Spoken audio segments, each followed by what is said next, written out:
CPT like a some bitch. So now I may have to start playing some goofy shit.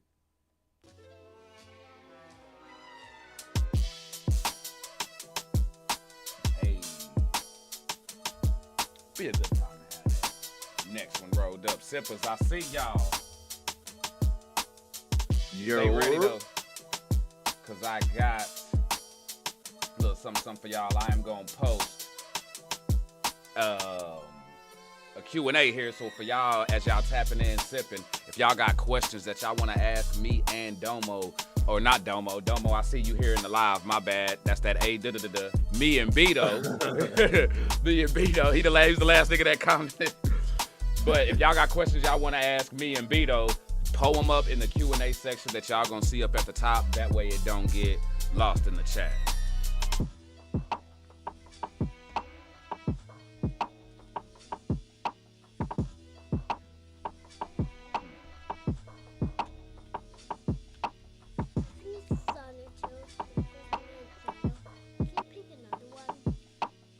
Yeah, I'll get you one in a bit, buddy. Hold on, let me get this set up and I'll be right there, okay?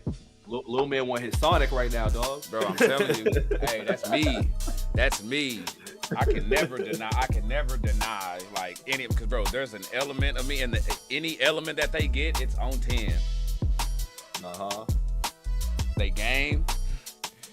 Be retro as hell, bro. My daughter messed me up when she came in at 5 years old talking about Pac-Man. Nigga, I wasn't even playing Pac-Man. I'm like, where the hell you hear this shit at? And what makes you come request Pac-Man? What?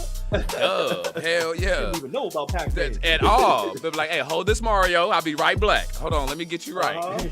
For real, bro. Proud father moment, for real. Okay, Pip in the building saying, what's up? Johnny, I see you. What up, Pip? What's going on, Chad? Destiny? A long time. Oh, yeah, she's a fucking legend. Pip? Yo, Steven, I see you, man. Ganji Toka, po up. And shout out to Pip, too. She was the first one in here ready and amped, bro. So she was definitely ready to sip with us. We love that. We love that. Oh, yeah. Yeah, we got all kinds of stuff we're going to be Kool Aid talking about. on the couch, you know what I'm saying? It's a Kool Aid couch party today, B. Hey, I'm all about that, man. All about that, bro. It's always a motherfucking vibe, homie. Real shit. Johnny, what up, Johnny? Itchy. Make sure, if y'all haven't done so, what'd you say? Email. Okay. And then if y'all got, make sure if y'all haven't done so already, please make sure y'all go ahead and get your votes in. We got 4 days left and your boy is in second place. You get your free vote, but you can add a little something in there to, you know what I'm saying, boost the votes up. But if you get your free vote in, I'd greatly appreciate it. Either way, as long as you vote, I'd appreciate it. You know what I'm saying? Hope y'all having a good one. Sunday fun day. February 1st. Bro. I've been on Super, Top of the month. It's definitely been one of those, bro. And appreciate you coming in and kicking it, bro. Real shit. Appreciate the invite back again. Oh, yeah, I've been bro. waiting for this moment. Oh, y'all hear that? Go ahead and get your go on and get your ganja ready. Po up. Got a vibe for every team. Itchy say he feeling extra old today. Shit, my body feeling extra old today.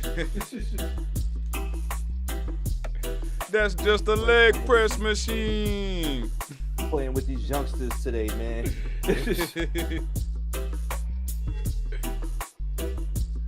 One too many hezzies and step backs, brother. Hey, listen, man. Too many new gen moves for me, man. Too many new gen moves. I had to guard the old head who was a mid ranger. I was like, this is more my style. He was like, please don't guard me. I'm like, yo, I play D. It's all right. Like, I know these youngsters don't play D no more. I play D. He was like, yo, I don't want him to guard me. He plays aggressive D. I was like, yeah, I know. I was like, I'm about that action every time, boss. Bro, I'm trying to get fucking YouTube to release one of my videos that they got for a policy thing, because there's a lot of stuff in there that didn't violate policy, so I want to be able to get that. You know what I'm saying? And I'm not even going to upload the shit that got it took down, because that'd just be stupid. You know what I'm saying? I want to stay on the platform. But bro, there was a clip in there that I did. I don't know if you saw. I don't know if you saw the deep dish pause, bro. Nah, I didn't see that. This nigga, bro, a nigga go in there to get a pizza, bro, and he want to get the deep dish pause, bro. But of course, basically it's a meat lovers, but you know what I'm saying? Like niggas today, it's just. It's a whole scene, and I'm tripping out because it's a pizza joint, but the nigga got an In-N-Out hat on. So I'm like, nigga, what the fuck? How you in a pizza joint wearing an In-N-Out burger hat? Like, where the fuck we at, bro? What's going on? That shit was hell. Wesley, what's good? Make sure y'all sip on that light, pull up on that sub, and please share us out. Please work that mouth. Like real shit. Let them know about the Kool Aid flavors over here and what we doing. You know what I'm saying? Let them know about the homie Bito. Let's welcome our guest. Let's let them know that we make real good Kool Aid around here. Not that watered down shit. I know he done been through before, but you know, sometimes you come through the crib and mama done made the Kool Aid, and then the next time, you know, diabetic ass uncle done made it and shit, and his shit super watered down because he think a whole cup of sugar is too much. Nah, fuck that, nigga. Have you seen House Party? If you not pouring it up like my little nigga from Boys in the Hood, you ain't make that shit right. And that's how we do.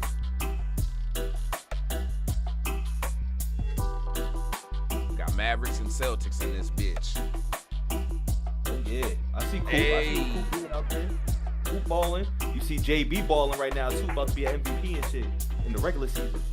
Yeah, Tatum basically letting them have it by being, you know what, I may sit, I may chill. You just chill for the year, dog. Bad Wolf, what's good? We got T in the building. What's going on? What up, Wolf? Yo, make sure y'all go show my boys some love. Appreciate you pulling up with us, my G. We gonna be lit here in a second, y'all. We will not be long, I promise. Had to make sure everything was right. We didn't want to have no technical difficulties and things. So I did change the notification thing to 3:15, but yeah, it was just too late to do a whole little posty post on that. I decided to just do it. And you know people pay attention to the original time. Yeah, you know it. You know it. You're like, that's what we seen first, so that's what we sticking with. Kool Aid Jammer over here. He said he want me to put Sonic on, so give me a sec. Let me get him right. Give him his Sonic, dog. Give homie the Sonic. I got you, buddy. You can hear it in his voice. Y'all hear that shit?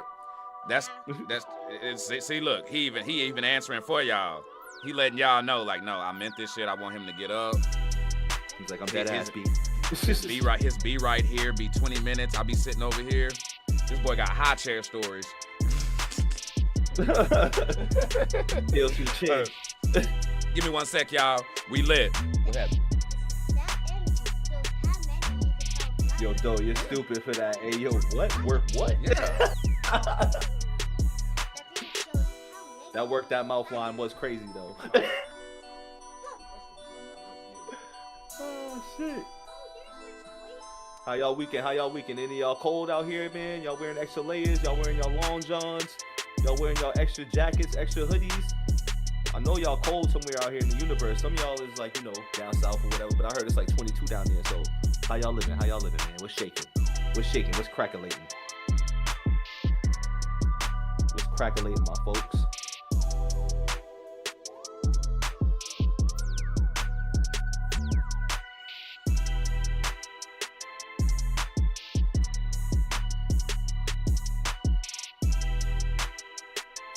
Y'all ready for a good one today? Y'all ready for a good one?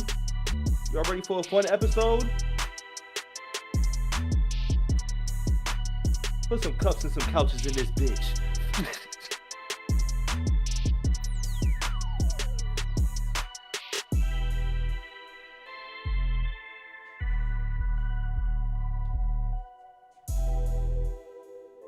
Work the mouth is crazy. Work the mouth.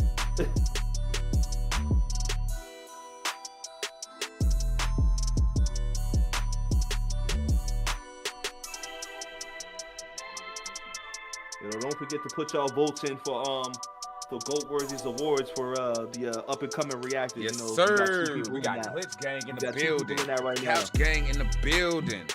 Y'all, we lit. I'm telling y'all, we litty like a fire with your city. I'm telling y'all, let's go ahead and do the damn thing. It's about that time, y'all. Now, time to work, y'all. Time to work.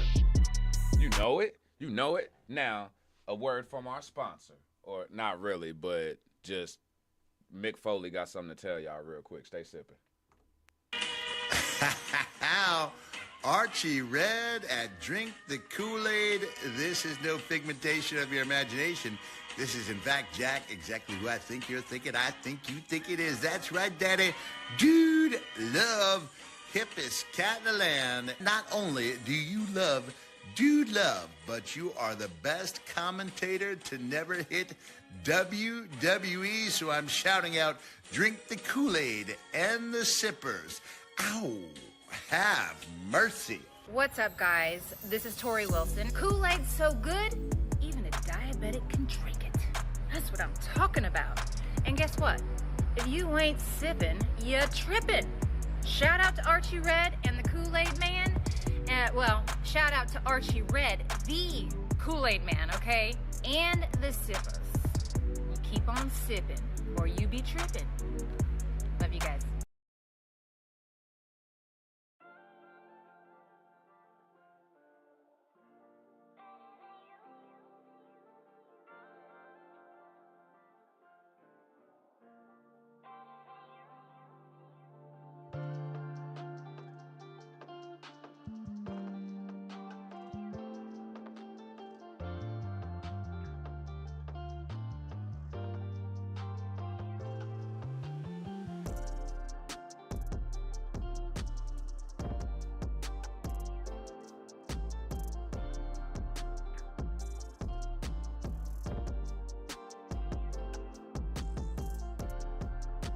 I'm muted.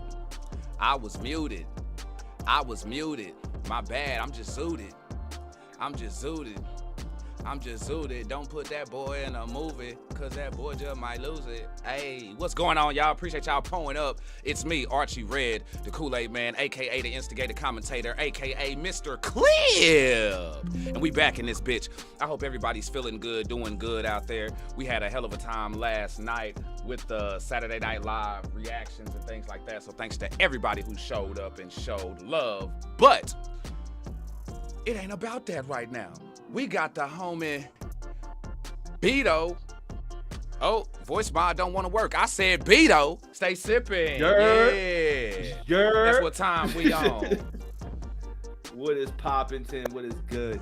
Bro, I appreciate you coming on, man. It is freaking lit. It is lit. I'm glad we able to get round to it, man. We got a hell of things to freaking talk about, bro. Appreciate it, fam. Hey, appreciate you having me, dog. Welcome back, dog. I'm glad to be back. Yes, sir. Yes, sir. Now, man, hold on. Let me get my Kool-Aid cup shit out the way. We ain't trying to have no accidents and things like that, bro. How 2026 been treating you, man, so far, bro? How you saying? How so far so good? What's popping? It's good, man. It's good, man. 2026 has been full of good vibes, good energy, man. You know what I'm saying? A lot of new things just on the come up, man. And just been on the grind, dog. I can't complain about it. I mean, it's cold as shit. But you know, I'm not really complaining about much, man. 2026 has been good, man. How's your 2026 been treating you, brother? Bro, it's been eye-opening for sure. But he says Bito volume a little low. All right, hold on. Let me get him right. Hold on.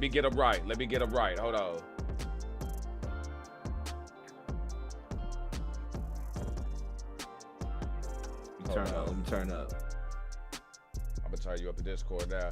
Give me something. Go ahead, say something, bro. We good. Mic check. Yeah. Pull up. Yeah, there we go. You right. That's what yeah, I turned you up in Discord. It's all good, Destiny. Pull up. Also, let me know if y'all can hear me and Bito good with the music. Let me get this fucking color shit off of there, cause it's fucking shit up right now. But let me know if y'all can hear us as far as like with the music jamming in the back. I do kind of want to just have like a vibe set and things. So if y'all can hear us good, pull up and let us know. Testies, 1, 2. Well, I only got 2, but I get you with the 1, 2, 3 though. Stay sipping with your boy. Now, make sure if y'all sipping, please make sure y'all go drop homie a sub and a follow, drop a like, post some Kool Aid cups and all of that. You know what I'm saying? The vibes is what that is. I'm telling you. If you done sat on a couch before, then go sip with my nigga. I'm telling you, because that's the spot to be.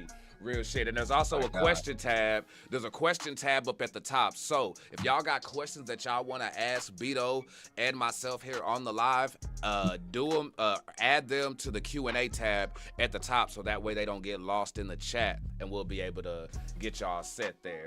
But yeah, man, Crow, what's happening with you? But yeah, Crowski. 2026 has been, like I say, it's been just like eye-opening, bro. It's been real just realigning myself. Hold on, whoever dropped in the Kool Aid thing, back out. Somebody else back there. Okay, cool. Appreciate that. Nah, my bad. It's just surprise guest. my bad. My fault, y'all. It's the easiest channel I could get homie in right now. I definitely appreciate it though. But yeah, nah, it's just really just been like realigning my focus. You know, like I think this last year I went hard as just letting people know that consistency was there and that I wasn't going nowhere and that I was taking it serious. And then I think this year is the year where we just level up across the board. You know what I mean? Like I'm like taking presentation a bit more serious. You know, I feel like now where I'm at, we can taking my voice more serious now, as far as like the responsibility that comes with it, but also at the same time making sure that no matter how many subs done went up since then, that I'm still that same nigga when I only had 200, 500, you know what I'm saying? Because at the end of the day, they fuck with us because we original, bro. Like I truly believe that. Right. You stay true to yourself no matter what the numbers be doing. Yes, sir. Because, bro, like, to me, I think, like, a lot of some channels, and this isn't, like, just, like, a super knock or anything like that, but I think the channels like me, you, and even, like, the Rays and the Locked Wolves of the world, bro, like, there isn't a lot of just what I would say, like, pandering when it comes to dialogue and shit. You know what I'm saying? You have some folks who they want to just grab everybody. Me, yes, I want everybody to watch us and pay attention and get hip to what we doing, but I'm not gonna keep my mouth closed and things like that just out of fear of not being accepted by everybody. You either gonna like how I get down and how I move or not, you know?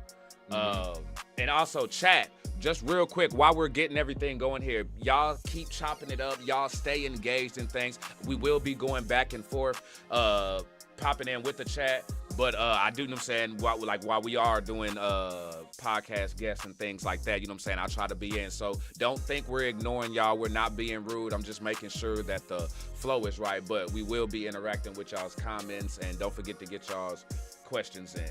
Now, we're talking about 2026. For you, bro, what was the highlight for you? What was your highlight of 2025? Now, I don't want to try to steal your thunder or anything, but I want to say congrats on the shout outs and features that you got on the reels this past year, bro. Like, I peeped all of them joints, bro. I saw like Lady Lesh on there. I think there may have been I think a prof one and another one out there, bro. But yeah, bro, I definitely been seeing your face out there in like the reactor ones. I know Token unposted some, you know, so it's like, bro, like definitely dope to see my niggas out there getting dubs and getting features and shit. But like for you, what was your 2025 highlight? That's a good ass question, and I appreciate you recognizing those, because some of those I haven't seen. I know I've seen the Lady Lush. I don't think I've seen the prof one yet. So if there's a prof one, let me know. For sure, I got you. And also, speaking of Token, shout out to your Token freestyle too. Your Token freestyle was crazy. I went hard. I shared it every single time you posted, so I like that. Thank you, bro. Appreciate the love. No doubt. But my highlight for 2025 was just really, and it's probably like cliche or cheesy, but it's really like just building a connection and getting connected with people that I didn't think I would be like contacted with, or, you know, interacting with or engaging with, and just being able to build a behind the scenes relationship, you know, use resources, get connected and doing pods and stuff like that, because it's all still about building the brand. So I think being able to get connected with artists that I didn't think I would have a long shot get connected with is kind of like a plus from 2025, and it's kind of led into 2026. But my highlight too also would be realizing kind of what was going on in the space and just recognizing what's going on and having a realization on things. Like I'd say from September to like the end of the year, I knew that I was changing the direction of where I was going with my channel and stuff. So it was like an awakening thing. I think the highlight was being woken up by just certain things that was going on within music, within the space and everything else. And I've been in good spirits and good vibes since, to be honest. Already, man. I love to hear that. Wesley, thanks for the 5-piece on that, bro. Hey, fam, could you keep me right on the TV? Yep. Appreciate it. What's it called? Nah, bro, I'm completely with you on that, bro. There was definitely some things, you know what I'm saying, that like that went through, but glad to hear that, bro, that you protecting your peace, though. You know what I'm saying? Because at the end of the day, I feel like as we do these reactions and things, you do have to remind yourself to still keep it original. Not that you're trying to be anything or be something you're not or anything like that, but it's, again, just making sure, like, bro, am I, like, check yourself every now and then, like, am I staying true to my values? You know what I'm saying? Am I really staying true to myself and who I believe and who I see myself as? And yeah, bro, I definitely like that, man. But bro, I appreciate you with the shout out on the token thing, and shout out to all y'all who pulled up and shared and reposted that shit. You know what I'm saying? Definitely appreciate the support on that. And bro, let's go ahead and talk about it, man. Like, for real, since we already there, let's go ahead and get to the real shit, man. Sippers, y'all can go ahead and chime in and pull up your point. You know what I'm saying? Let us know how y'all feel in the comment section, because it's gonna get real up in here. We don't, like, there's some cool questions and stuff, but this ain't a softball question type of thing. I don't know if y'all saw when Domo and Bito was sipping, but gloves is off in 2026. You know what I'm saying? Like, the energy shifting, bro. Very, very much so. And you see the pillows in the back. Energy shifter. Bro, do you feel that YouTube and social media has ruined standards in hip hop? Ooh, that's a good question. I do, because I feel like people hop on the mic and just say anything. You know what I'm saying? I feel like people hop on and have these super hot takes just to have them, and it kind of like that. It kind of devalues the music. Like, for example, with J. Cole's recent mixtape, people had a lot to say. People are saying J. Cole shouldn't rap about this, shouldn't be talking about this, which I agree. But there's got to be a point in the line where you still got to be able to enjoy the music and be like, this motherfucker's rapping, this motherfucker's doing that and doing, like, there's still got to be a line with that, and still being able to have integrity of actually enjoying the music for what it is, but still being able to balance your opinion with it. You know what I'm saying? I think people lose track of that, because once again, Jim Jones said it best. It's about going viral. So people are going to look for those viral takes, those viral moments, versus having integrity and authenticity and shit like that. So yeah, no, I think it does. I'd have to say I agree, and I think this goes on I think it's affected everything. I think it's affected the artists. I think it's affected the reacted community, and I even think it's affected the fans, because I think with YouTube and social media, it was already bad when social media and the internet has everybody feeling like they're an expert and a genius on things now. So now when things like the J. Cole situation happen, folks sit there and they're talking when respectfully you shouldn't be. Not saying, everybody have their opinion, and can have one, but some opinions are dumb as hell, and some people, I'm sorry, aren't qualified to be having certain discussions, because you don't know what the hell you talking about. You know what I'm saying? Yeah, like academics. Don't even get me started on his bitch ass. Don't even get me started on his bitch ass, bro. Well, the people enabled that. You know what I'm saying? The people gave him too much power. He got too much backing with that. Yeah, no, and that's where I go to when I be talking about that whole thing where I be blaming the fans, because if we don't give shit attention and we don't give it space, it dies. You know, it dies out. It dies out, and man, I can't wait till we get on the J. Cole situation, bro, because that's something that I really want to speak on. But I feel like, what's going on, little man? I just hopped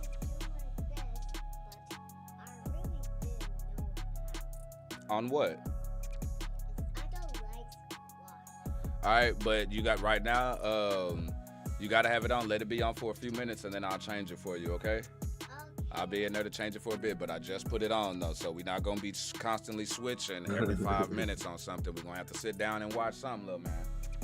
I love you though.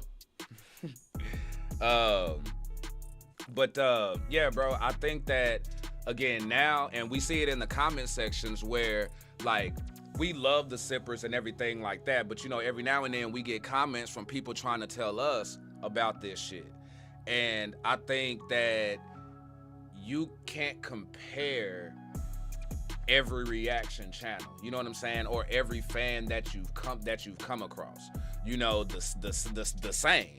Like I feel like, bro, we lived and grew up in this shit, so our view of it is a bit different. So yes, it's not necessarily gatekeeping. We don't gatekeep, but there is kind of some, you gotta protect certain things because there are a lot of people who jump in that avenue who, again, I feel like don't belong there or shouldn't be talking, or we're giving platforms to people who we shouldn't be giving them to in the first place because they don't know what they're talking about. They don't know what it takes to put this shit together.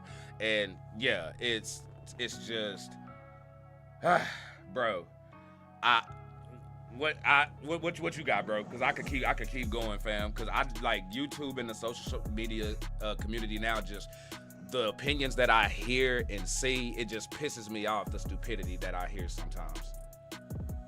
I mean, it really goes back to still like, and I'm still fairly new to being in the YouTube space and like listening to people's opinions and shit. Mm-hmm. So it's still one of those like, all right, like you have that take, but then you go into, sometimes people like to pander. You mentioned pandering earlier, so people are gonna pander towards the hot takes or the hating type takes, but they might not genuinely feel that way. But it's gonna get them the clicks and the views, because once again, this is a click and a view and what have you done for me lately type of thing that we're playing too. You know what I mean? So you kind of gotta not be a sellout, but you kind of gotta play sucker games to get to that next level. Sometimes is what I've been seeing. Sometimes you gotta do the sucker things to get it, but that only lasts so long because you have to maintain being a sucker, unless that's just really you. You know exactly. Because let you sit there be doing that sucker shit, and then the motherfucker do something that you don't fuck with, and now you gotta sit there and go on camera and play. And it's like, bro, bump all of that. And I'm glad you brought it up because, like you say, like a lot of the folks who got like, you know what I'm saying, like the millions of subs and shit like that. Like, I'm sorry, like niggas do not be honest. You know what I'm saying? Motherfuckers do not be honest in this space, and I feel like we can. That's what makes us unique, and that's what makes us special. Manders, what's good is that what up, man? This is popping. Long time no see. Long time no see, though. It's like people love when they come in and get the honest opinions from us. Like I had sippers come in this past weekend who requested songs, and I gave them a 2. Like I wasn't fucking with it, but they respected my opinion though, and we kept it going, and it was cool, and it was chilling. Like it ain't gotta be, yes, that was good, yes, that was great on everything, you know what I'm saying? And if I don't, and even if I like an artist, if they do something that I don't fuck with, I'm gonna call it out, you know? Right. And a lot of and now because of reaction channels and the things that we school niggas on, it has people thinking that, like, granted, we love the insight and putting people on game, but now folks will take what they've learned from all these other channels and build their own encyclopedia. Like they done the research and the homework, and now trying to come and tell us what. And it's like, nah, bro, your standards and shit is fucked up. I know about this over here. Like you giving me a fanboy opinion. I'm giving you an unbiased opinion, straight down the middle. I ain't trying to hear what you're talking about. I'm giving to you how I hear it, how it sounds. Exactly. Yeah. Exactly. So, bro. And the thing is, a lot of people. No. Go ahead. My bad. No. That's you. Go ahead. And the thing is, a lot of people also like, I also respect how people hear things. You know what I'm saying? How people generally take things when they hear them. I'm like, all right, cool. But sometimes there's got to be a level of like comprehension though, too. Like, for example, too, I'll give you another example. Like when people will constantly listen to something and you can tell that somebody, like Game in the Kendrick situation, right? When you're listening to the music, you can tell that he's shooting shots at him, right? And people will be like, well, he's not dissing him. And I'm like, well, hip hop is still a sport and it's still competitive. So it's still a battle aspect of things when you get on record. And it's not like a real issue or real static, but he's talking about literally who's the best in Compton. He's not saying fuck Kendrick. He's just like, yo, this is a battle for who we're saying who's the best in Compton. And people keep saying our names. Why not? Let's rap it out. You know what I'm saying? But people who don't understand those elements of hip hop will be like, nah, he's not doing that. You don't understand what you're hearing. And then he comes out with this recent record and he calls him by name and people are like, oh yeah, now he's dissing, but you don't see the whole build up from before. But then you hear this record and you're like, well, this is coming out of nowhere. No, it's not. Just go listen from before. You know what I'm saying? Listen to the tracks before. And it's, bro, like and again, it's like they'll discredit it because they think, oh, that's just little old such and such. He don't know what he talking about. You know what I'm saying? It's like, no, we know this shit. Like, we grew up around this shit, so we're gonna peep the subtleties and things. Sometimes it's not even subtle, but the things that y'all are missing. It's right there. Yeah, it's right there in front. It's right there in front of your face. And sometimes we just trying to put folks on game. Now, I mean, shit, we can keep it going, bro. Do you think that there's and Sippers, y'all can keep it going as well in the comment section. Do you think there's a race issue in hip hop that folks try to avoid or are in denial of? Oh yeah, 1000%. Without question. I mean, you see that in the comments and in the conversations every day. When you listen to certain songs or you hear certain things being said by particular artists and then you try to have your opinion on it, people will try to tell you that it's just a word and tell you how to feel about the situation. Even though, you know what I'm saying, you can be like, all right, I respect what this person's doing. And I put quotes on respect, but you can even state that, but they don't want to hear that. They want you to be down with the bullshit versus, you know, stating your opinion on the bullshit and calling it out for what it is. And sometimes the truth hurts. You know what I'm saying? People don't like when the truth is right there. So when you tell that truth or that reality, people are going to be like, nah, that's not what it is. You don't know what you're talking about. Or if it's not the popular census, then you don't know what you're talking about, which I never go with the grain anyway. You know what I'm saying? A lot of people like to go with the grain. Sometimes you got to go against it. And with that and race, yes, there's a big problem with that between the music, the lyrical content, the material that people put out there that's like, you know, personal political views and shit like that. It's one of those, you got a platform to do what you want to do with it, but you also have a responsibility. Yes. And sometimes people want to take that responsibility and use it for not so good things and try to present it as good. Yes, and bro, and I'm completely with you on that. And me, I'm not gonna go for it because I feel like again, and I'm not trying to act like I'm the end all be all, but I respect myself and I respect the knowledge and I know how much research and stuff that I do and what I peep, and I'm one of the last niggas to come out here and play like race cards and all of these type of situations and things like that. But you will see people who they will say, no man, I fuck with everybody. Yeah, you don't have no niggas in your playlist. And don't give, and a lot of times the one thing that we get is you'll hear the classic names, like you'll hear maybe a Pac here, Biggie, or Biggie there, Lil and it's Wayne. like, okay, yeah, that was back then though. You know what I'm saying? When when you really didn't have much of a choice but to rock with us. But now that there's more white artists besides Eminem, you know what I'm saying, to actually go fuck with, and there's actually variety now, and which is cool to go and listen to everything else, but now it's like folks will go listen and then come up with bullshit reasons and excuses why they not listening to the niggas no more, and then try to phrase it and act like that, and act like it's us niggas who only doing the commercial shit and ruining hip hop, and it's only us niggas who talking about the drugs and doing all that bullshit, and it's like, okay, you're right where I want to go. Yeah, why does the mainstream and the detrimental shit to hip hop gotta be the little bull, and sometimes it be regurgitated shit from like 10 years ago that ain't even factual. Like I saw some nigga talking about mumble rappers in 2025, and I'm like, nigga, what the fuck are you doing? Ain't none of this shit relevant. And it pisses me off sometimes, bro, because you could see the bias. And I'm not gonna sit there and you can clearly see the bias. Word. Yeah, and niggas do it too. Like I'll see niggas sit there and they'll hear something from a black artist and they'll hype it up and act like it's the best thing ever, and then hear something from a white artist or whatever, and then try to act all super critical. Now they got all these points and shit that they wasn't being just as critical on the black artists, and I see it with white artists as well, or people wherever there's a type of tie. You know what gets me? Pull up. is when the comment sections, not to cut you off, but you know what gets me is where when you see the comment sections and they list off the reasons why they like independent artists or why they like set artists. And usually when they say the independent artists, like we know what's on our channels, you know what I'm saying? We know the type of independent artists we listen to, and they'd be like, you know, the mainstream artists rap about guns, violence, and bitches and shit like that. And I'd be like, okay, cool, bet. So then I go listen to these artists that are independent and they're rapping about punching niggas in the face. They're rapping about guns. They're rapping about tutus and fofos and all that. You know what I'm saying? Like, they're doing the same thing. To the point for me, I'm just like, yo, just say that you like your guy. And if it happens to be a white artist, just say you like the white artist, or just say you like this guy better than said artist. Like, you don't have to pretend to make it seem like they're rapping about a completely different subject matter. You know what I'm saying? Like, that's the thing that always bugs me, is that they really be acting like they rapping about completely different subject matters. And sometimes, since we gonna call a spade, it's this MAGA like type material.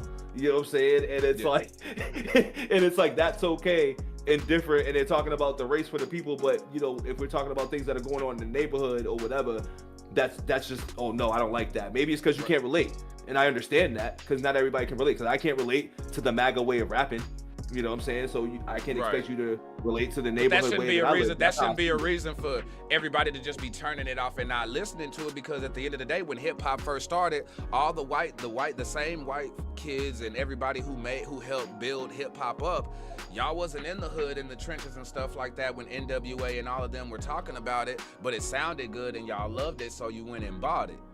You know what I mean? And consumed it. But I'm with you on that. To act like there's a different type of subject matter that's being talked about, it's really not. The only thing that's different, realistic. The only thing is just, it's motherfuckers who look the same. And I call that out on both sides. If I see a nigga being unfair, you know what I'm saying, who look just like us doing the same thing, you getting called out for the same shit, bro. Right. Don't sit here and act like, oh, bro, Soulja Boy just ate that shit, and then I play you an Eminem verse, or I play you some fucking Webby or something, and you trying to sit here and be like, oh, no, nigga, that's like, bro, shut your ass up. You was just you. I ain't trying to hear from you. You know what I'm saying? Or it's like you just bang with LLE choppers and shit like that, and the you know, the young boys and shit. But then, you know, you hear another person that's, you know, different, that actually raps, a Harry Mack, for example, or something. Like, I can compare that to apples and oranges. Like, you can't say that. You can like the music and the tone, I get it, but to be like, oh yeah, he a better rapper, like, nah, you can't just say that. That's just hating. That's not giving the man credit. You got to give credit where credit's due. And I don't think hip hop culture doesn't do that. Hip hop culture in general doesn't do that. Whether it's white, black, Puerto Rican, and Asian, I don't think there's never enough credit or respect being given for the craft. Yes, and we choose to make it. We make the race issue, bro, because it shouldn't be there. You know what I'm saying? We should just be here fucking with good music. You know, we should just be here. If the music is good, we should just be sitting here rocking with it. But it's the people and the fans and the artists playing into it as well who start forcing that shit and pushing that issue and stop folks from being able to come together, bro. But at the end of the day, I'm also gonna call bullshit out. Like, I'm like, for real, there's some niggas who used to be on this channel. There's some, like, I don't react to some niggas no more. You know what I'm saying? Like, there's some motherfuckers who I'm just not fucking with, whether I've seen what you like in real life, you know what I'm saying? Maybe something or whatever like that, but it's just like, nah, you know what I'm saying? But yeah, bro, you know what I'm saying?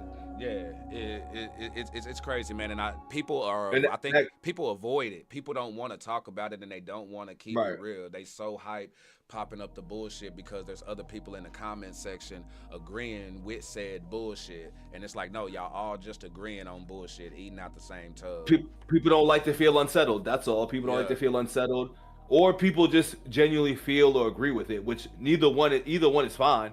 Yeah. But you can't come over here with that. Yeah, if you fuck with it because you believe and you really believe in that shit, right, bro, then just say that. But don't hide behind a bullshit ass reason and excuse when you know how you really fucking feel, though. Cause that's what's gonna piss me off. But nah, man, that's just something that I just like really wanted to get off my chest, bro, because I think it's something that needs to get out the way. And it's an issue right now that people are acting like is not. Now, J. Cole, because we've been talking about it. Now, you said, how do you feel about the J. Cole situation? Because people like Fat Joe and all of them are like, I don't want to hear nothing from him since he backed out of the beef, yada, yada, yada, yada, and all of that shit. Where are you at with that narrative and just J. Cole, period? I'm gonna be funny and be like 2 years later, I'm over it. You know what I'm saying? Like, it's one of those, like, let J. Cole rap how we want to rap. I get it, because I was once one of those people that thought and felt that way in the beginning, because it was hot and it was in the middle of the feud. But now at this point, if he's gonna come out and rap, let him come out and rap. I mean, I'll hear it, but I'll still have something to say. I won't believe it. That's how I look at it. It's one of those, okay, you can rap about how you're gonna take rappers' heads off and do X, Y, and Z, and then do lyrical exercises about how, because that's what I think it is too. Like, he's giving us lyrical excuses on why he didn't jump into beef, and then also saying like why he's also one of those ones that can still beat one of those dudes, because if it's a real and authentic beef, then he'll rap. I'm like, I don't even know what that means, because what are you saying? You know what I mean? Because at the end of the day, all rap beef is either fabricated or it's just something that's just, you know, let's just battle and shit.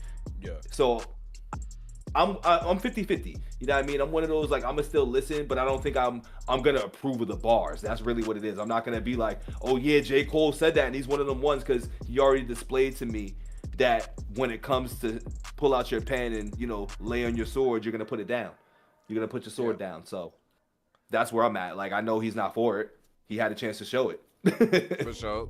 See, me, like me, I'm actually on the other end on this one. I think we're bringing two things to the situation that probably shouldn't be there. I think there is the hip hop battle element of it that, you know what I'm saying, folks stand on and that folks are really going into it with, and then there's the actual situation itself. You know, now we can all do something and then sit there and analyze that action or learn something and get some information and realize like, oh shit, this is what it is. Now, when he came out initially and was going at everybody, it was like, yeah, I'm going out here, I'm popping my shit. But then from what I understand, he realized that really it was some Kendrick and Drake shit that needed to go off. And so it's like, all right, well, let me go ahead and let y'all do y'all thing, because this shit is about to get somewhere and go into a realm that I probably don't have all the information on. So, and when in battles, how can you hold your own in a battle if you don't even have all of the got the information? Right, and battles are real big on intel. So if I jump off and I pop my shit, and I can jump out, pop my shit, and then come out, be a man, and admit, okay, you know what? I jumped the gun. My bad, Kendrick. You was you my nigga. I see what your intentions was. You got something to settle with this bitch ass nigga? All right, cool. Like, I don't think J. Cole's a bitch in any way. Like, I don't think like he's scared of smoke or anything like that. I think it was more of he got emotional, went in there, dropped some shit, and then realized, oh damn, this shit wasn't even about me. I got emotion. You know what I'm saying? I got emotion, and still like I still think that there aren't so I'm gonna pause you right there. Go ahead. Because he was the first one to drop. He was the first one to drop out of everybody. He dropped first. But it depends on how you look at it. People would say that Kendrick's features is what really popped it off, and that the rest of that stuff was responses. See, but if we're gonna say that, right, then I'll be like, well, that other song where Drake and him did their song together, you could say that started that too, because that could be subby, because I feel like they put Kendrick in a funny place on the list anyway. So it's all these little funny chess games and subliminal games where you can listen to that song and be like, well, that really kind of initiated Kendrick responding and like that. Because his response was to that song. It wasn't him just jumping out the blue talk like Control. That was Kendrick, right? Right. But what's the song? Like That was more, I think, a response to that other song that Drake and J. Cole had. But did Kendrick do anything that was direct at J. Cole though? And what? And just to start it off, like it's just as far as like as far as the beef outside of dropping that line, that line where he was talking about J. Cole and others, I don't think there was anything that was just like ever super direct. So when J. Cole does hear that line, if that's the line that he responds to, then okay, get in there, do your thing, hold yours down. But then once you go and speak on that, you realize, okay, really Kendrick and Drake got some shit that they need to pop off here. You know what I'm saying? And I think if Kendrick and Drake were to go at it, they would still, like, if Kendrick was to be like, hey, bro, in reality, my crosshairs is set on you, nigga. Like, we got some shit to settle.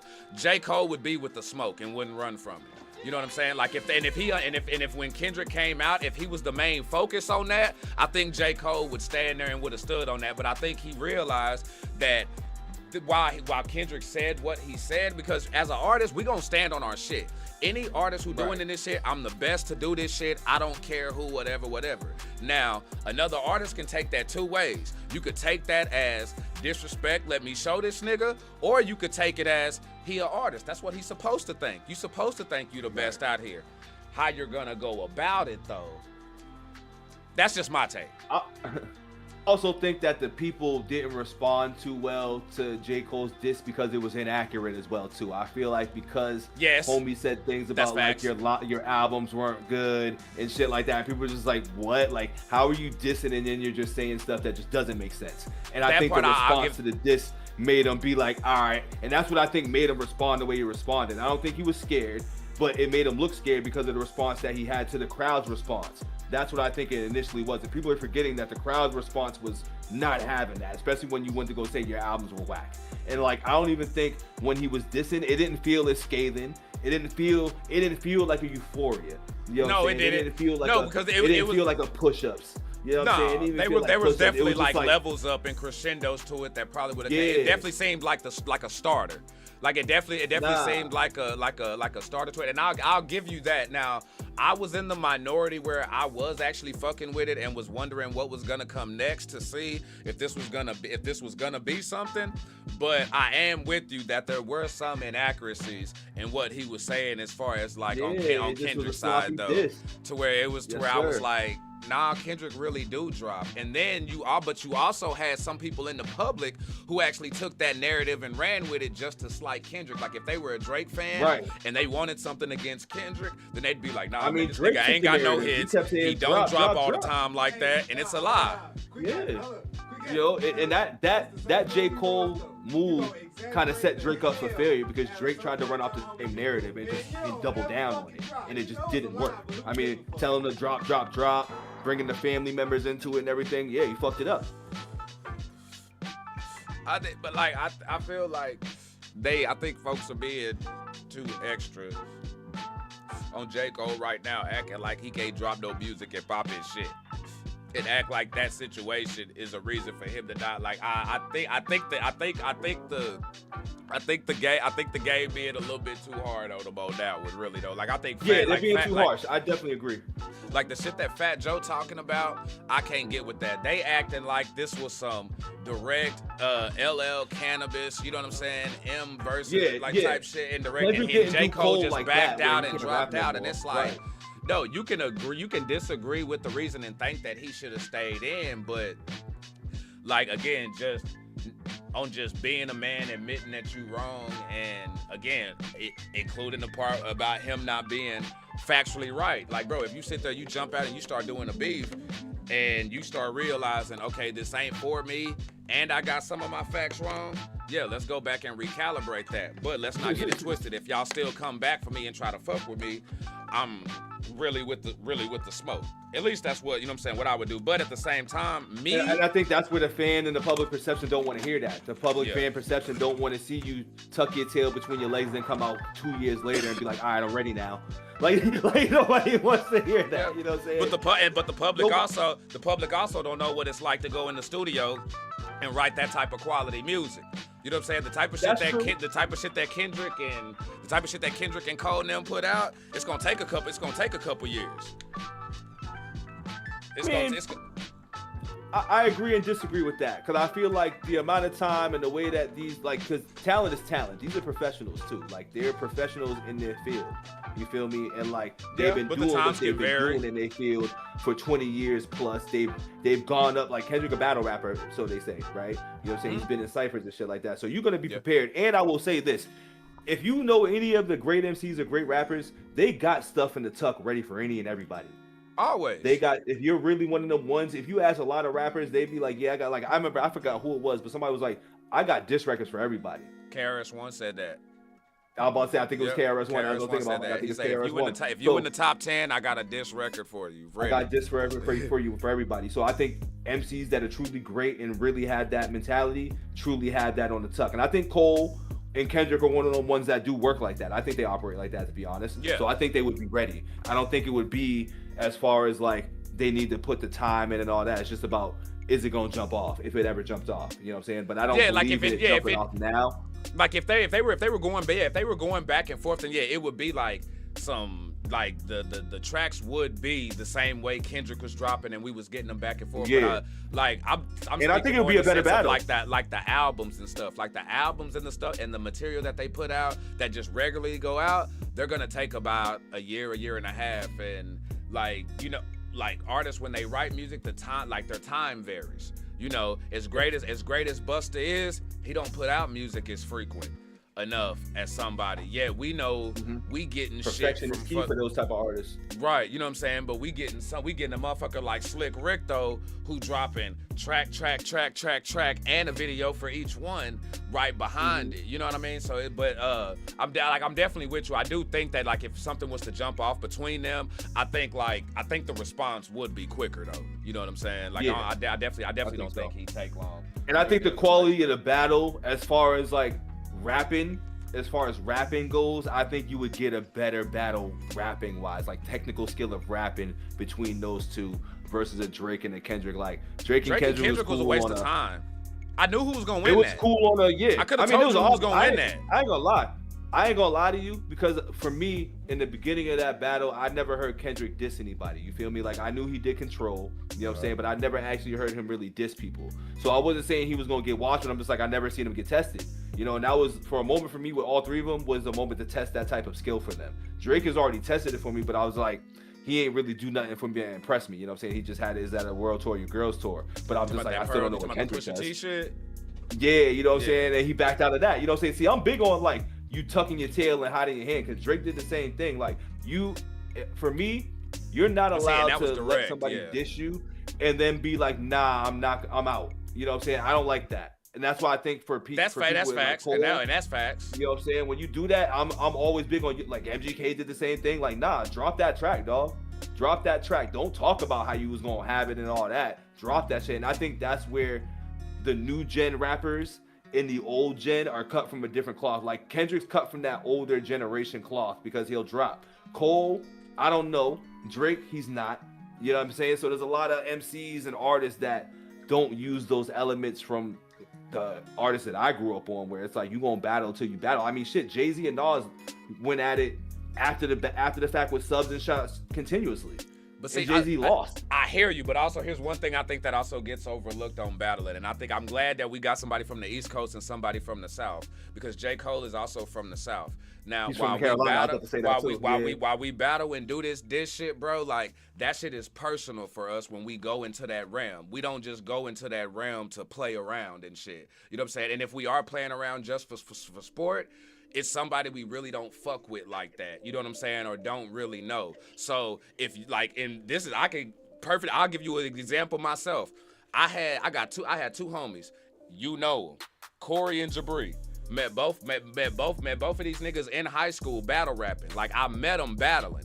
But once we became boys and we was cool and we done been out here in the trenches together and shit, doing shit, when we go out and doing things, nigga, I'm not just about to battle you for fun and just do that shit, because when I battle, I'm going for the jugular. So yeah, like, coming at your face. So which is why I feel like, in Cole's case, yeah, you gonna do that starter to let it be known, like, yeah, I'm here. I wish he would have got his facts right, yeah. But then again, once you realize that, bro, y'all, okay, this really between y'all and you my boy and I fuck with you like that, when you make that decision to really go battle and go there, you're really going there. Because when I go there, I'm not saying shit, I'm not taking shit back. There ain't no apologies. There ain't no, oh, nah, my bad. No, once it's on wax and it's there, that shit stays there. And I'm putting it out there and I'm gonna stand on it. That's what it is. Once we go there, we're going there. There is no back and forth. Right, but I'm sensitive. But I think if J. Cole and Kendrick weren't homies and boys who got a project that we still fucking waiting on that we probably gonna never get, I would be 100%. I'd be 100% with you. The only thing that does make it different for me is because I know they are homies and shit like that, and I know how we South niggas are, bro. You know what I'm saying? Like, and that it was all cool at one point in time, right? It feels like there's no relationship really with anybody. It feels like that was all industry related, and over time, everybody went their own ways. Yeah, I feel like J. Cole and Kendrick still cool. I don't know. I don't know. You know what I'm saying? I really don't know. Because I don't know what's going on with any and everybody. But I feel like because of all of that, well, they might be because nothing happened. You know, I always got to say nothing really happened. So I guess they could still be cool because nothing happened.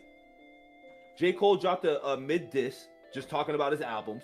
And Kendrick just said, and Cole foul. I don't know why he still pretended. Like, he didn't really diss Cole either. Like, they didn't really go. There was no back and forth with them. So I can see that. For sure. And hey, Sunshine actually asked a good question, bro. I'll get your take on this. Do you think there should be more of a distinction between diss tracks and battle rap? I think they are two different beasts. I feel like that's upon the listener's ears discretion. Okay. And depending on what the artist wants to put out there and how he wants to construct his lyrics and what he wants to say. You know what I'm saying? Okay. Because I love that question because I feel like a lot of people will take, if they don't catch the subliminals or the little stuff, kind of like what we had early in this conversation, like they won't consider it being a diss track unless it's direct. But I feel like once you get into it, like once the battle record the artist's intentions be clear. That's when you got to be direct and you got to make it clear. But if it's like those subtle shots or subliminals, I always feel like those are always going to be involved in people's music. So to answer that question, do you think there should be more of a distinction? Not really. Not really. I don't think there should be more of a distinction. I think it's upon the listener's ears to be able to catch it because the artist knows what they're doing.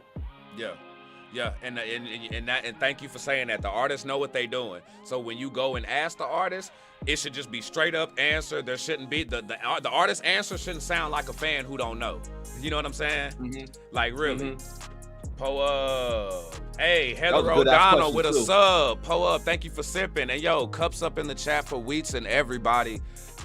Pulling up and sipping with us, y'all. We greatly appreciate y'all. Y'all are amped up. Y'all in the chat. Y'all live. We have a good conversation. Hella active, bro. And I love to see that shit. Kool Aid Jam podcast. We in here doing the damn thing. And Sunshine, thank you as well for that tip as well. Supporting the live, man. And y'all just supporting the channel. Thank you so much. And Destiny, thanks for that plug. Bro, what did you say? You said J. Cole and Drake hadn't talked since Meet the Grams? That's what somebody just said? My boy here, he's saying. Oh, wow.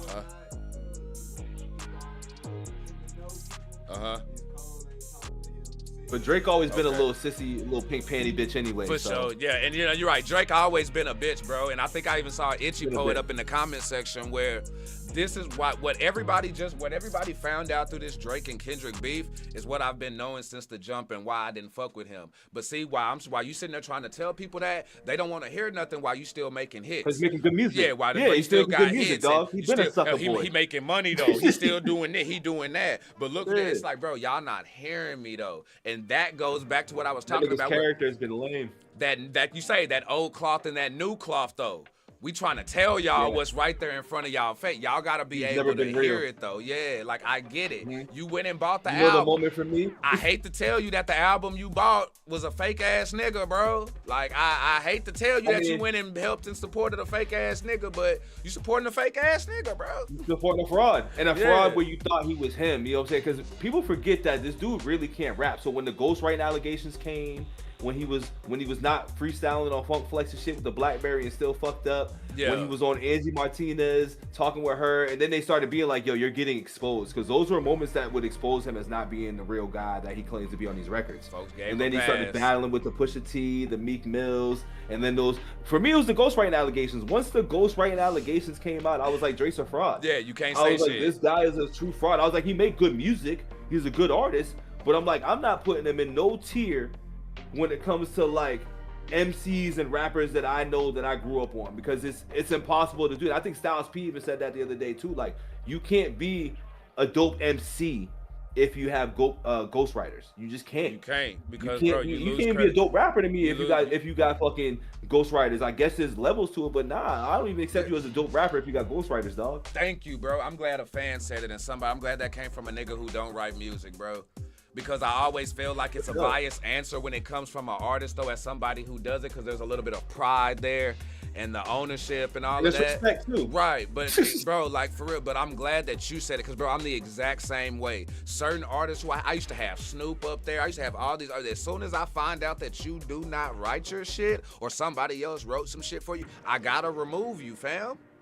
I can't have you up there if you have a ghostwriter. And yeah, it's once that shit came out to, I'm like, yeah, there is no coming back from that, bro. There is no comeback. So here's my thing too. Even with so I don't mind if you at some point have somebody making a reference or something. Yeah. But if you got somebody pinning the rhymes, like the entire rhyme, like the entire shit. Outside of a hook, I'm cool with a hook. If a nigga say, hey, bro, I got this hook that I think you would sound good on. If I'm fucking with it, I'll do that. I think that's different. But if somebody has another song out there, them rapping the same song, and then I hear you rapping the same verses but a better voice and stuff like that, that's what I don't respect. And that's the reference track stuff.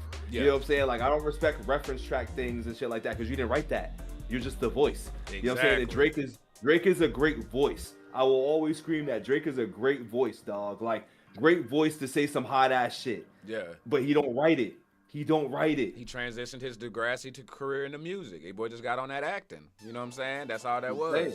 Boy just got on that acting. Fact. But bro, hold it down real quick for the Sippers. I'm gonna go ahead and get him right over here on the Get that Sonic, man. Or TMT, Teenage Mutant Ninja Turtles. Yeah, that was because he on one right now. Let me see. Yeah. How y'all feeling about ghostwriters though out there, y'all? How y'all feeling about the ghostwriters, man? What's that? Oh, for his thing? Oh, okay. Oh shit, my bad. You missed it. I'm sorry, buddy. Damn, them AAA.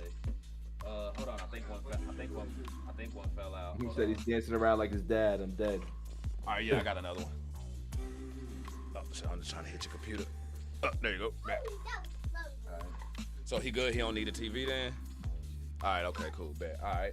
Bet. So we solid. Now let me go real quick and see, Johnny. You be careful out there.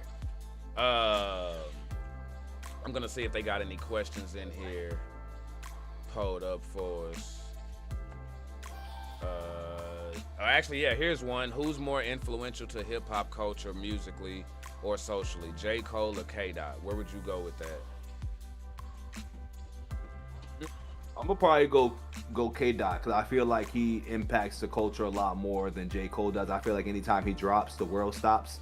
Okay. And he's also had records and albums that I kind of feel like shaped and spoke on like different moments in like, you know, the world and current events where I feel like J. Cole drops timeless records and good records and stuff like that, but I don't think they impact as much as what Kendrick's done. Yeah. Nah, I'm with you. I gotta go Kendrick. Cause like that To Pimp a Butterfly and everything like that, and that performance. That's what I'm that saying. He did, even bro. Damn. Yeah, even Damn, bro. Like it always feels right on time when you need it. You know, you know right. GNX, for example, every time. GNX, dog, Yes. you know what I'm saying? Good Kid, Mad City. Like, I don't think Cole has a Good Kid, Mad City album in him.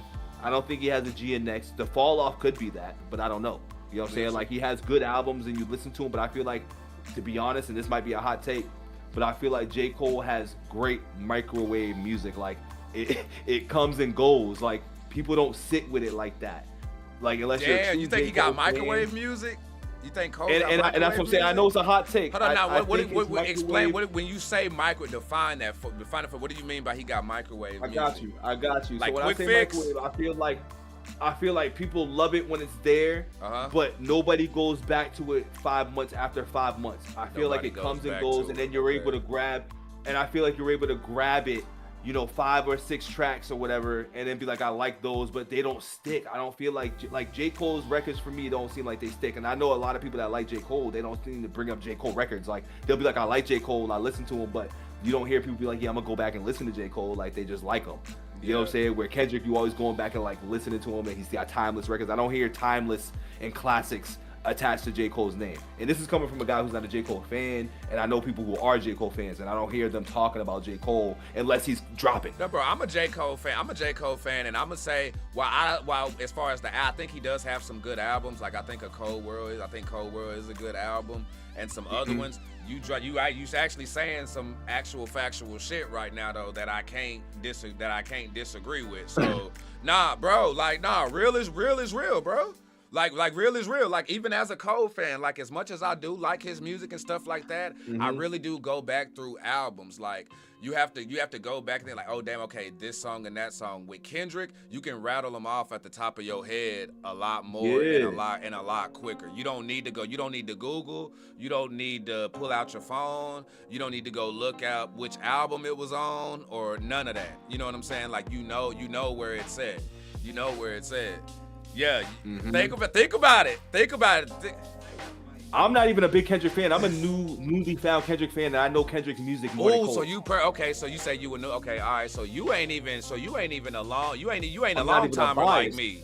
Yeah. Nah. Okay. I'm new. Sure. 2 years, dog. Like I'll be real with you. Out of the big three that we talking about, like I was honestly fucking with Drake more through the times when he was hot than I was Kendrick and Cole, because he just had all the music around for the vibes and the good times and shit. But I always knew who he was. Like I wasn't feeling him. I ain't gonna lie. Throughout that time, I was not feeling him. It took the beef for me to fuck with Kendrick like that. Like I rocked with Kendrick and I liked certain things, but he didn't connect with me. He didn't connect with me until after this beef. I ain't gonna lie.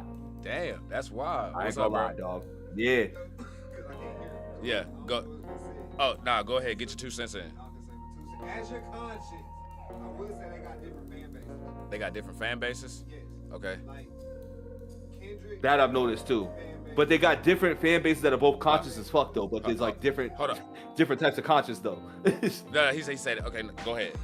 Kendrick can grab people that both went to college and also in the streets. Whereas Cole is a tool to average Joe type of dude. You know what I'm saying? Where he can grab you if you're in the hood, but you also have to be above a certain region to understand Cole. Okay, all right, I'll give you that. That's a good point. Did you hear what he said? I heard what he said. But you know, that all depends on how you comprehend things. Like for me, I still comprehend Cole's music the same way I do anybody else's, but it just don't resonate with me. It don't stick with me. I think, and I had this conversation actually listening.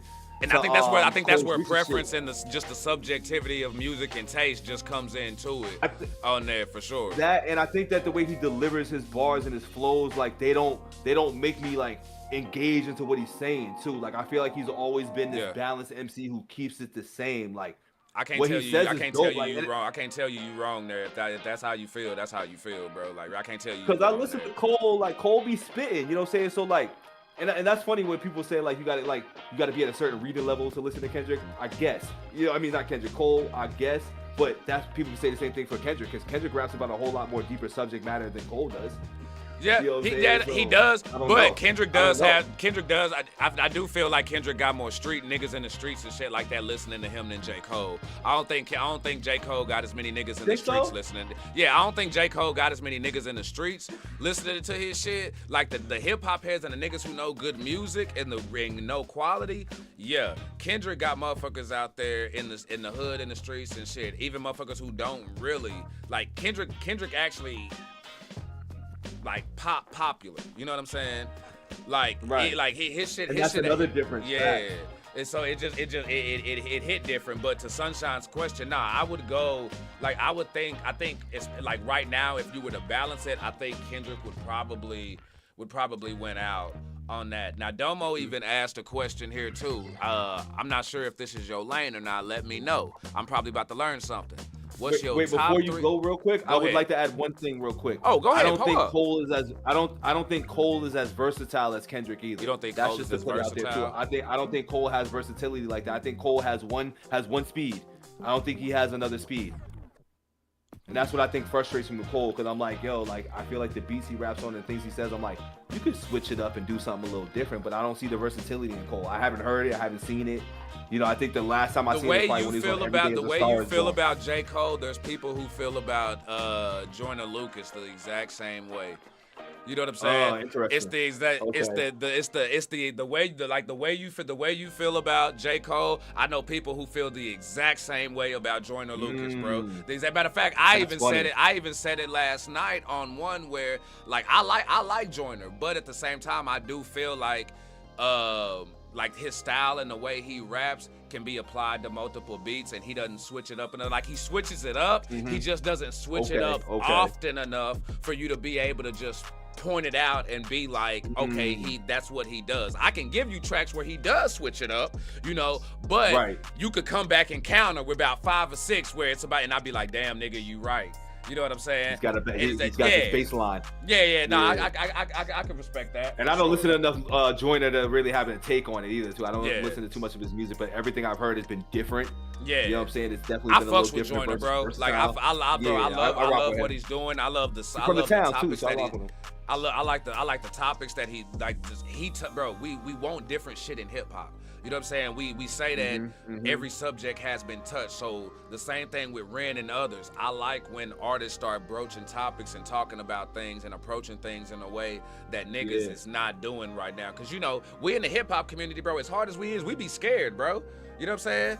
Nigga, it took a minute. Niggas was scared I was talking about it last night. Niggas was scared to dance, to rap and dance still.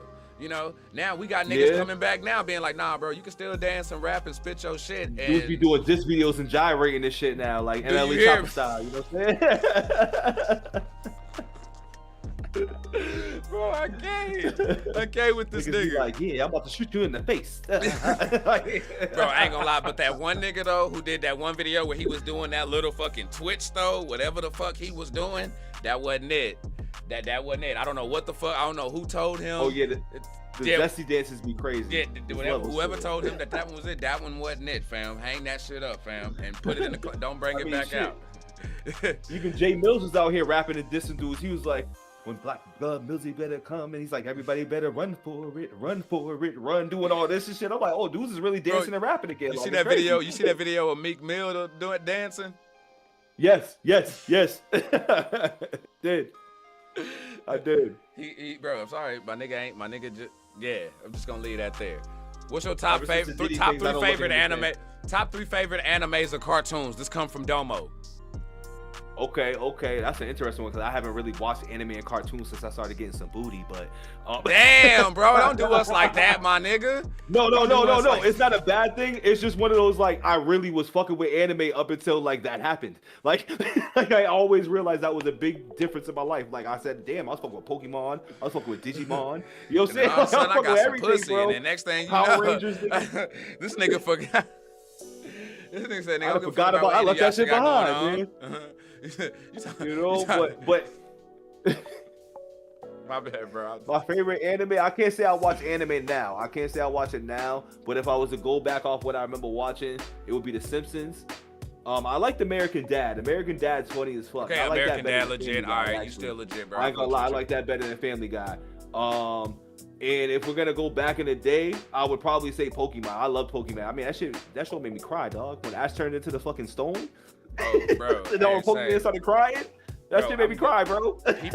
People try to downplay 2 shows, bro. Dragon Ball Z gets all this prop shit, but people actually try to downplay Avatar and Pokemon. Okay. Like them shows wasn't what that was, bro. The action was there, the emotion was there. You can't tell me, bro. I'm going down swinging on both of them, bro. Real shit. Cause I'm with you, bro. Like Pokemon made you care. You care. You felt for Brock. You wanted Brock to be like characters. Yeah. It's like, bro, everybody and like the villains, you really like, man, I hated this nigga. There was some who like Gary. I couldn't stand Gary, bitch ass. Gary was a hoe. Gary was a hoe. Gary was a hoe. But then sometimes you'll see a gym leader and you'll be like, all right, you cool and all, but I gotta root against you because you going against my nigga. Because I fuck with Ash more. Yeah. You cool and all, but just can't do it. We ride to the wheels. It's like, yo, I gotta have my Ash bias in this one, dog. I got Ash bias. So you say American Dad, The Simpsons, and Pokemon. And Pokemon, yeah, from my old times. All right, that's cool. So for me, I'm gonna go I'm gonna have to separate this. I'm probably gonna have to go top 3 favorite animes and top 3 favorite cartoons. Okay. Yeah, one of them. Bleach number 1 for sure is gonna have to go there. Number 2.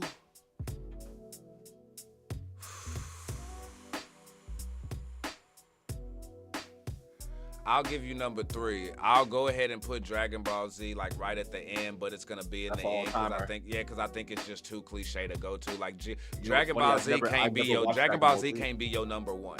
It's too low hanging fruit. It can't be your. I've never even watched it. I ain't gonna lie to you.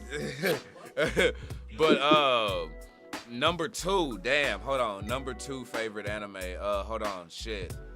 Nah, I wouldn't count that.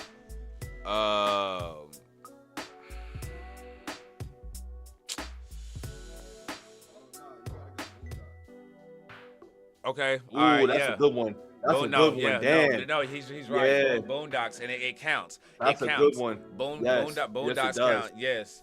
Boondocks count. So yeah, it would go Bleach, Boondocks, and then Dragon Ball Z. If we're going cartoons, like legit cartoons, then I'm going to go Johnny Bravo. Ooh, okay. That's Cartoon Network, right? Yeah, yeah. Yep, I'm going to go Recess. Ooh, that's another classic. What about Rocket Power? That's you jumping at you get me because I'm right now trying to decide between this last one that I'm thinking is definitely Nickelodeon, my nigga. Like this last one is definitely motherfucking Nickelodeon. Now, because I think I think adult animation is different. Like South Park,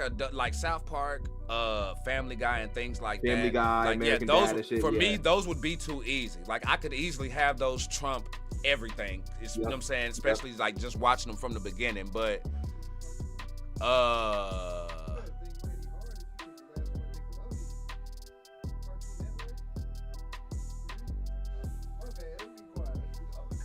I'm going for what Kablam wouldn't count. I wouldn't count Kablam. Why do I remember Kablam, but I can't remember what Kablam was? Damn. It was basically Robot Chicken before Robot Chicken. Where they had Prometheus and Bob and all that shit, the alien and the caveman and shit. Now I remember. Yeah, now I know exactly what you're talking about now. Cartoons. Shit, actually, I'm changing mine. Celebrity Deathmatch was one of my favorite. Oh, this nigga said Celebrity Deathmatch. Yeah, that was one of my favorites. I used to get tacos and every Sunday watching that shit at my pop's crib, dog. Every Sunday it would be Taco Bell and fucking that shit. That was my all-time favorite.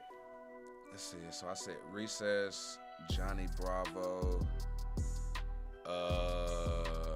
Oh, bro. You know what? Nah, I'm about to swerve. Because I hear you over there. But if I was to go, bro, if I was to go Cartoon Fridays, bro, again, just like adult animation, it'd be why do a top 3? Because like nigga, Courage and everybody, Codename Kids Next Door and shit, like Samurai Jack, like Powerpuff Girls and shit. Let's keep, you know what I'm saying? Powerpuff Girls, that'd be fucked up. But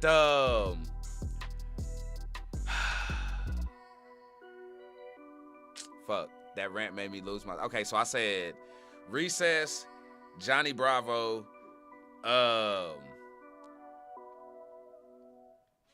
shit. Oh damn! Oh yeah. Amazing World of Gumball. Amazing World of Gumball, bro.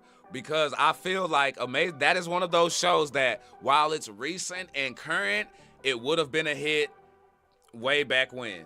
You know what I'm saying? Like it would have been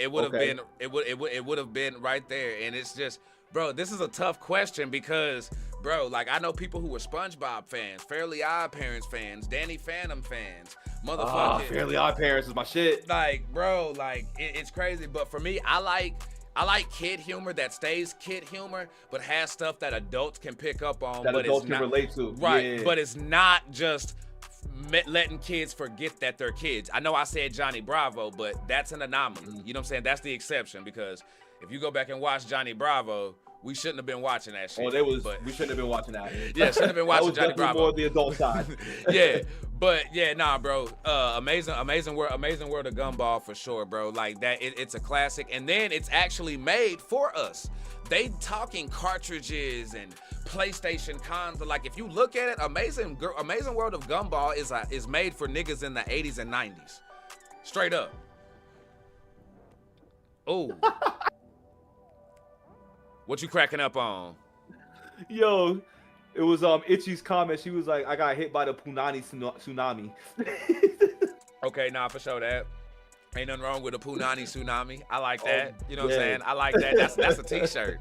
That's a t-shirt. You know what I'm saying? Like you could have it be a wave, but at the same Surf the time wave, have it with a chick on it surfing and stuff. That's What you crazy. mean? Tsunami Punani. But see, but it's hard to do that That's on the funny. shirt though. Because I think you No, can it's figure not. that one You're out. right. I got a couple ideas spinning right now. no, that could be a what's a pseudonym? Not a pseudonym. What's it called when you can say it forward and backwards? What's it? Not a pseudonym. What's they call it? It start with a P. Palindrome. Yeah, one of them. It could be the shirt could be palindrome. You could have tsunami, tsunami. God damn it, yeah. Say that shit 5 times, motherfucking fast. That'd be a real tongue twister right there. Now Pippa pulled up. No, I see you. Pippa pulled up. Pippa, my royal sipper, says, "Did Renegades essentially get you two to meet?" No. Nah. It wasn't the Renegades, honestly. Actually, hold on. How did I meet you, nigga? You know what's funny? As she asked that, I go, "What was it though? Like, how did it even How the fuck happen?" did I don't meet really this know. nigga? Hold on, wait, yeah. I don't even know. Shit. That's crazy. How the fuck this nigga get on this shit? How did this happen? How did we get here? Okay, I Was know it through for sure. Trailer Made? You think who? You said who? Was it through Trailer Made? No, I think it was through. It would have been through Ray before it would have been through TM. It would have been through Ray through TM. At least what I can say when I started seeing names like in the comments and stuff like that. Because what I can remember, I remember sippers. I think either like Lindsay, Johnny, somebody, and be like, "Hey, go check homie out." And shit, and then I remember going over here and sipping and pulling up, and I remember the first thing that I did was pulled up on videos. I was doing what I did with everybody else. I pulled up on reactions that I had already did. So I had pulled up on I think you had did Carpet Man, you had did I think it was either Double Wide or Checking Account. And it was something else or whatever.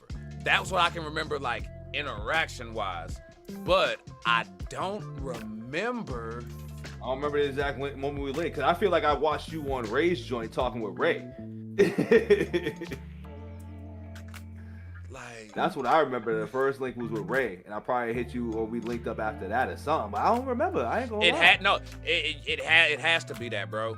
It has to be that. It has to be that because when no, I feel like it was Ray. I'm gonna say it was Ray. It had to be Ray, but it wasn't Renegades though, Pip. But at the same time, I can say that definitely kept shit going. You know what I'm saying? For sure. Because just seeing and hearing like just niggas' reactions and takes on that, I'm not gonna lie, it is unique because you hear some people who get it, some people who don't, some people who just dick ride, and then it's just like, so just to get the different elements on that, I think it's real cool because you also get some folks who keep it real, you know what I'm saying? And it's like, all right, that's cool, I fucks with it. But Bad Wolf asks, who's gonna be the first fan or reactor gonna pass through or do some plinking?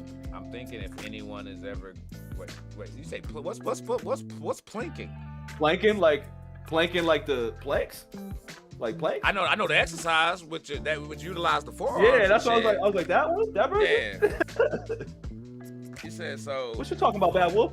Yeah, Bad. Like, are you talking like? Cause when you say shit like that, I'm only going to. I saw TDIP and them have somebody break crack a watermelon with the thigh meat. And Oh wow. Yeah. But if this is anything in relation to an upper decker, that will not be on cam. If that's anything related to an upper decker, that will not be on cam. Real shit. What you talking about, Wolf? What's a plinking? What's a plinking here? You know what I'm saying? And I also got to make sure it does not violate YouTube's terms and conditions and policies and things like that. We trying to get through some things. We trying to get through some things. Let me see. What else I got here? Let's see what else I got here. All right. We are still taking questions. If y'all do still got questions y'all want to pull up, y'all can pull that up in the Q&A tab, and we got y'all. BBLs are naturals, bro. This something Bito wanted to talk about, y'all. But for starters, I like a natural all day. The naturals got to go all day, man. I'm kind of sick of the BBLs. I'm a little bit sick of them because there's too much going on. You know what I'm saying? There's too much unproportionalized stuff happening. Okay. I need stuff to be even and nice. And then some of them look too stiff. And then some of them just don't look right. Like, I've never been an artificial guy, though. I've always been the natural Pilates. But like, if you got a natural big ass, I'm with it. But if you got to go buy it, I'm really I look at it with a different level of respect. Like, I don't respect it as much. I'm like, you had to buy that. You know what I'm saying? Like, okay. So you more like you had to cool. buy it versus put the work in. Yeah, or like you just was born with it. Like, I'm one of those, you either got it or you don't. You know what I'm saying? Like, it's one of those, you got it or you don't. Question, because there's two types. There's some who get the fake material back there, and there's some who just take the fat, move fat around and move it around and shit like that. What's your thoughts? I mean, if it's the fat transfer, I guess, you know, it's one of those, it's whatever, but like, it's still not real. Clip that, clip.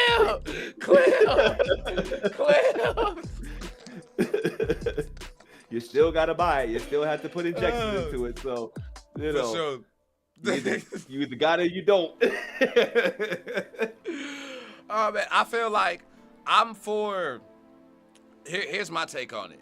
If you already had ass and you decided to just enhance it, and by enhance it, I mean move fat around that you already had, I'm cool with that. You know what I'm saying? No problem. Word. No problem at all. If you had like desktop, tabletop, clothes, laptop booty, and then like nobody wants to see an avocado with 2 toothpicks stuck at the bottom of that bitch. You know what I'm saying? Looking What was like that shit an that y'all ant pulled shit. up You on the know, fucking, on what the fuck, where it was like air, but it was like sticks walking, and when the wind moved, it made it look like the sticks was walking and shit. What y'all call that shit? Like, that's where it gets weird, you know? But I do think there is a, like, for me, there's a level of respect on, like, when you do, like, put some work into it. I do not like the BBLs with just like the silicone and shit like that and things, you know what I'm saying? Right. Because that's where I'm with you. Like, it's just plastic booties. Yeah, like, it's stiff. It don't look right. The walk is weird. It's not proportioned to how it should be, and it's just off. You know what I'm saying?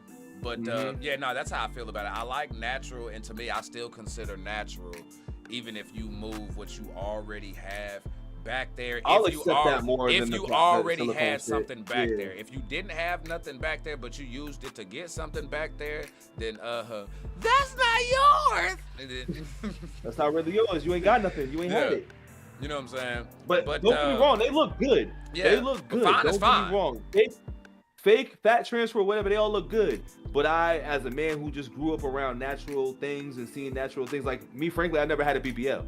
You know what I'm saying? I never had a woman with a BBL before. Yeah. You know what I'm saying? I don't. And as soon as I know or notice, I'm not even attracted to it. Like, I still would rather have a standard natural buns. I definitely say, try it. Round 3, bring us back a verdict. Yeah. Bring us back. I'll let you know, Yeah. man. I might break my rules, man. Now, Bad Wolf said to his what he was asking. He said Plinkin was like shooting, like target practice. Oh, bro. Then, hey, yeah, about that. Get the strap. Bro. I'm Let's down. get You it. know what? We may freaking mess around and we could fuck around and do like kind of like how we doing right now, and just go out there and be like, bro, I'm at the range, nigga. You at the range? Yeah, nigga, I'm at the You at range. the range? What's happening? Uh-huh. Yeah. Yep. I ain't gonna lie, bro. Would you be down for that Hey, shit? listen, I'm LTC'd Go up. live I'm at the LTC'd range? up, bro. I can go to the Oh, range bro, that'd be anytime. fucking fire. That'd be Go live fire. anytime, dog. Hell yeah. And you know what? That would only have. I ain't been at the range in a minute too. Bro, it's been. Last time I went was. Oh shit. Ooh. Damn. 2008? Damn, No, see, no, no, I thought you was about to say 2020, but you said 2000, so I'm like, oh, he about to go way back. Hold on, wait. No, 2009. 2009. Still, that ain't no Shit. better. Almost I don't know 20 why I years said it ago? like that was a That's what 5-year I'm difference, saying. but yeah, I ain't been. Almost 20 years ago, nigga. Bruh, that is where this is where again, that's where it taught me how motherfuckers be over exaggerating with AKs, bro. Like any and everybody can't just walk around and tote a fucking AK and shoot that bitch, bro. Like you can't. And me now, I may be able to do something with it. Told a 9 and shoot it. Do you hear me? Really though, 4 You know what 5s I'm too. saying? Now, I would like to see how I could handle a baby AK now and a regular. Well, I'll start with a baby AK first, cause that's what. When I wasn't in the gym and it was skinny me, I couldn't handle that. That thing carried me. I didn't carry it.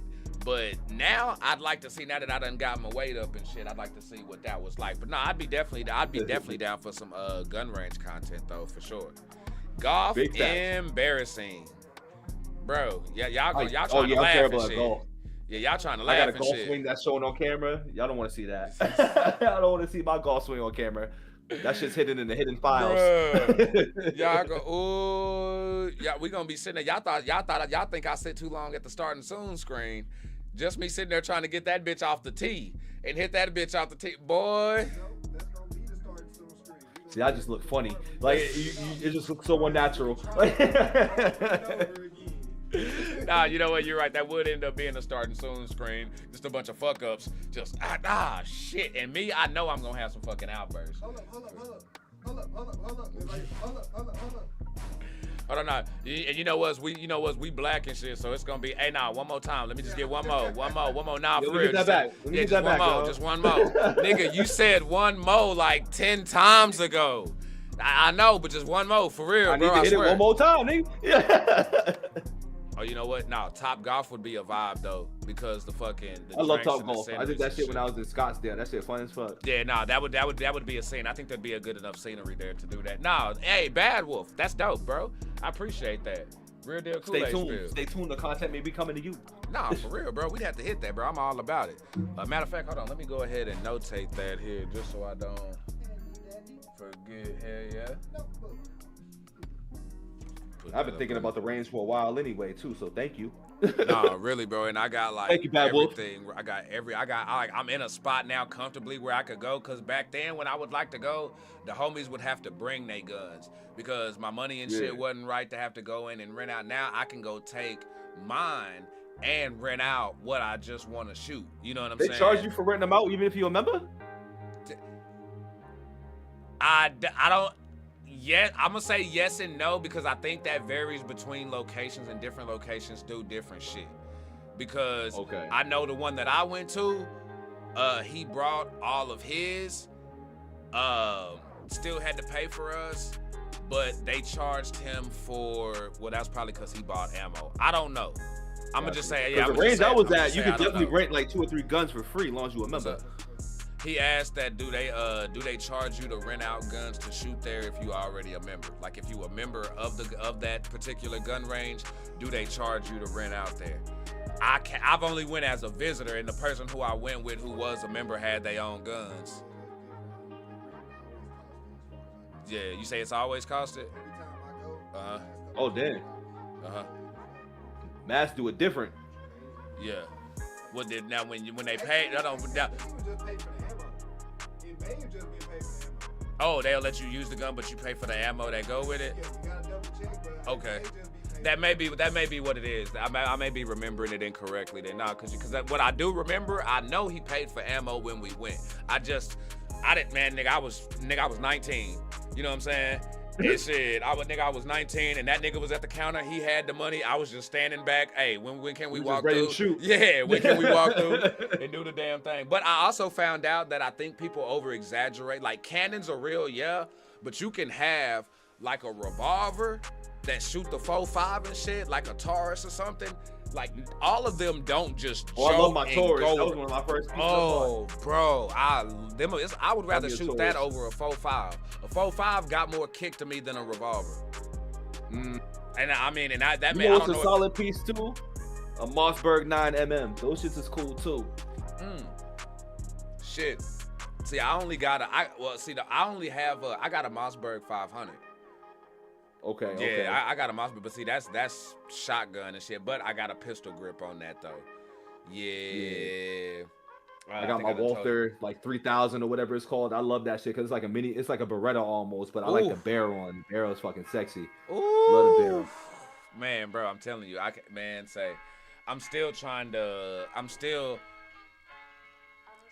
searching for the right pistol. I'm searching for. See, I got my two EDCs. I love them. I just got to get a holster for my Walther though. It's mad hard to find a holster for that one. Cause see, I don't have one. I just got my one, the Mossberg. Okay. But yeah, you can't keep having to go to the big bitch all the damn time. You gotta have something. Quick Nah, if I you like gotta that light protect shit. it. I like Yeah, it you light, gotta- man. you Because gotta the have Taurus be a something. little heavy. That's almost like a Glock. You know what I'm saying? But the Mossberg. Oh that yeah, shit's nah, super bro. light Yeah, if and you don't, fat, yeah, if easy you to don't compact have everything. hell, even if you got a holster for that and you got that shit on your hip, you better make sure your belt That and shit shit's is heavy, tight man. because Has it's a belt pulling your on. shit Exactly. down. Yeah, it's pulling your shit You can't wear down. sweats with that one. Yeah, You can't wear sweats with that one, dog. Nah, for for real. sure. That's a motherfucker got that in the hoodie pocket and shit up in the front type Uh-huh. shit. Cause yeah, nah, Big you can't let facts. that on the side. He said, sound like you need a Taurus Judge. You can load it with 4.5 LR bullets or a 410 shotgun shell or both. Word. Nah, that's right up my motherfucking alley, bro. I would definitely, bro. I'm a fan of the Taurus build, period, because I like the pistol grip form on it, how it's I don't still like the kind of like Taurus as much. revolver.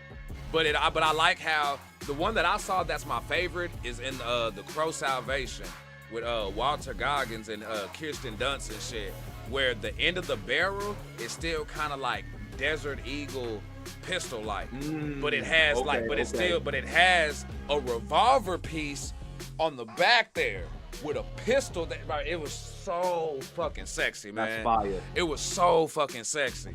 But I was just like, yeah, as soon as I saw that and then I started looking up some more, I was like, yeah, bro, that's I've been a fan of Taurus ever since, man, 2001. Okay. You know a piece I'm a fan of too. So I don't know if you watched The Walking Dead, but Rick's Python. Oh, I need to get that. I need to get that shit, dog. That shit is fire, bro. It's like and I seen it at the but that's spot a that I go to, cannon. I'm Wait, like, but isn't that a cannon revolver too, though? That like he's shooting a I'm not sure revolver if it's though, a cannon right? revolver, but I know it's a Python. And I don't know the details past that because I seen it at Hold on, I'ma the look at range that I was at, and they had that shit for like a stack and some change. Hold on. What was the type of python specifically? I'm gonna typing it in. Just type in Rick's Python from Walking Dead because I don't know what type it was. I'm not gonna lie. Like I just Okay, started yeah, getting Rick's into these Python things probably in the revolver, last 3-4 years. Yeah, that's it. Yeah, nah, that's my bitch. That's my bitch. Okay, now. Love that shit. Now, take that, the one that's in that's a Colt Python 357 Magnum. Okay, now there's a Taurus, bro, to where where the pistol where it drops down, like it has a revolver grip, but it drops down like your handguns and shit. Man, hold on, let me look it up, bro. Man, so y'all done got me. I did not think we would fucking go here, bro.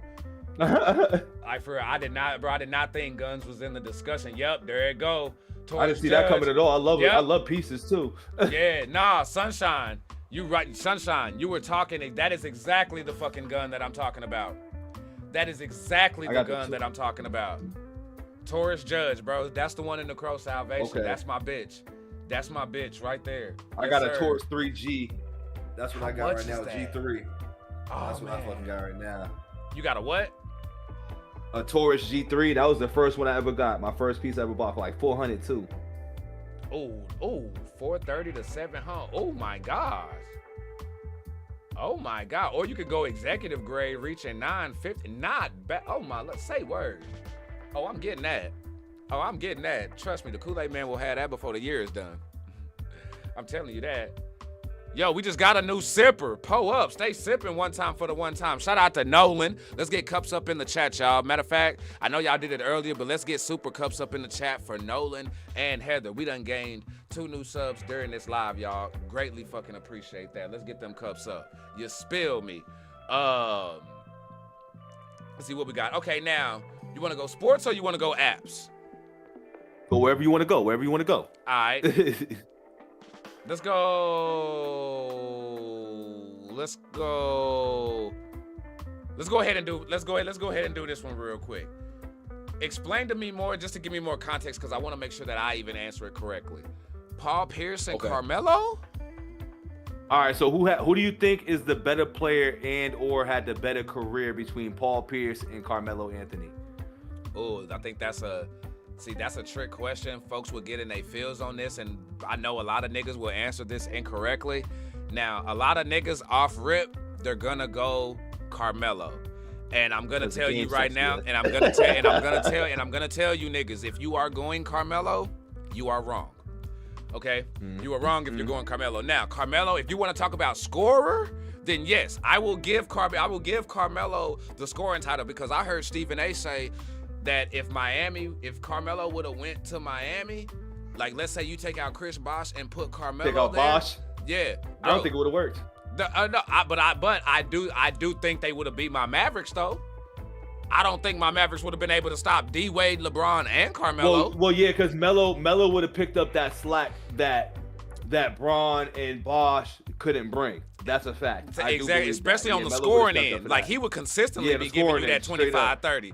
But I think he would be the scorer. Yes, if you're talking about overall career, you better not, bro. Paul Pierce? What? Come on now, bro. Hey, I became a Celtics fan because of Paul Pierce. Like, I always grew up in Boston, but Paul Pierce is the reason why I became a fan. And I watched Paul Pierce do some dog-ass shit. You know what I'm saying? Did he go to Kansas? Was it Kansas? Games. Was that his school? He was Kansas, yeah. He was bro. Kansas See, that, too. Yeah. And that's what for me, it was I don't know if he was a one-and-done player, but I remember him. I think he did 2 or 3 years there. I can't remember. But for me, I got hip to Paul Pierce the year that he was about to get drafted, because it was the Duncan. The same way with Vince Carter coming out of North Carolina, bro. Like, I like the hops. Like, for me, it was about that Allen Iverson shit. You know what I'm saying? Glenn Rice and them with the threes and all of that. Peja Stojakovic and them. And then motherfucking you had to be Duncan. You know what I'm saying? Motherfucking Jason Richardson, who niggas do not like to bring up when we talk about all-time Jason great Richardson Dunkers. from the Warriors? Yes. Warriors Jason Richardson? Yes, Jason Richardson, bro. A fucking dog. Yeah. But he's a dog. No, I like him. Paul Pierce was the better player. Paul Pierce had something that Carmelo Anthony didn't have, and that's motherfucking defense. Let's talk about it. Carmelo, as good as he was, Carmelo did not have defense. That nigga, the only D that he was bringing was Talala in the bedroom. That was it. That is the only. That is it. That is it. That is it, bro. Clip. Carmelo was not playing. He wasn't playing deep. Paul Pierce, defense, 3-point game, interior, mid-range game. Tell me something that Paul Pierce couldn't do. You know what's funny is that my man got every category down right. All I can do is just spit the facts right now. Like head-to-head, Paul Pierce got the matchup, 16-11. You know what I'm saying? In the playoffs, Paul Pierce, 6-4. Ooh. Games played, Paul got more. Points per game, Carmelo got him in points per game, but you got to remember, though, Paul played those, like, final 4 years not really doing shit, you know? Like, don't nobody love you like that, Paul, you know what I'm saying? Those years and shit, you know what I'm saying? Like, and Paul, also, and the thing with Paul, that goes back to what I was saying earlier, where Carmelo, you would give him the better scorer, but you also got to think about the hard times that Paul Pierce actually endured early on with those Celtics. He fought for his. If I need somebody to close a game and I need the shot game on the line, I'm picking Paul. I'm picking Paul, dog. Game on the line, I'm picking Paul Pierce. Oh, hold on. Last shot? last shot game on the line, I'm picking Paul Damn, Pierce over ooh. Melo. I've watched Paul hit too many game winners in Boston to have Melo be in this conversation with that. And I love Melo. Don't get me wrong. No, Melo no. has some clutch buckets, but I'm talking a game winner, last second on the shot clock. Paul's in the playoffs too. I'm trying to answer this. I'm trying to answer this without getting my feels involved. Hold on, and I want to be real. I want to be real, because I got to keep it real, bro. Shit. You right. Carmelo's game with it. You matter of fact, hold on. Let me pull it up right now because Carmelo's a few and far between. Paul Pierce was doing it night in and night out, bro, at times. Come on, what we quoted. And this was later on. This was well after he had more than 10 of these. What do niggas now say when they make the game winner? When they make the game winner, buzzer beater, what is that? I call game. What's that? Game. I call game, Paul. I call game. Paul, I call game. He did it with the Wizards too. That's the funny shit. That was a Wizards Paul. I'm about to look it up right now. How many game winning shots have Carmelo Anthony made? I'm about to ask right now. Carmelo Anthony has made 14 career game-winning baskets in the final I'm looking at it right seconds. now. All right. Carmelo got 13, and Paul Pierce has 11. I'm still taking Paul. Like, I'm still taking Paul. I'm still gonna take Paul. I've seen him do it in playoffs. Like, I seen him do it in more playoff games. That's all I need to look at. That's fine. He could have more, but I'm taking Paul. 7. I'm gonna take Paul, dog. Oh, hold on. They said why are they saying 7 career buzzer beater game winning shots?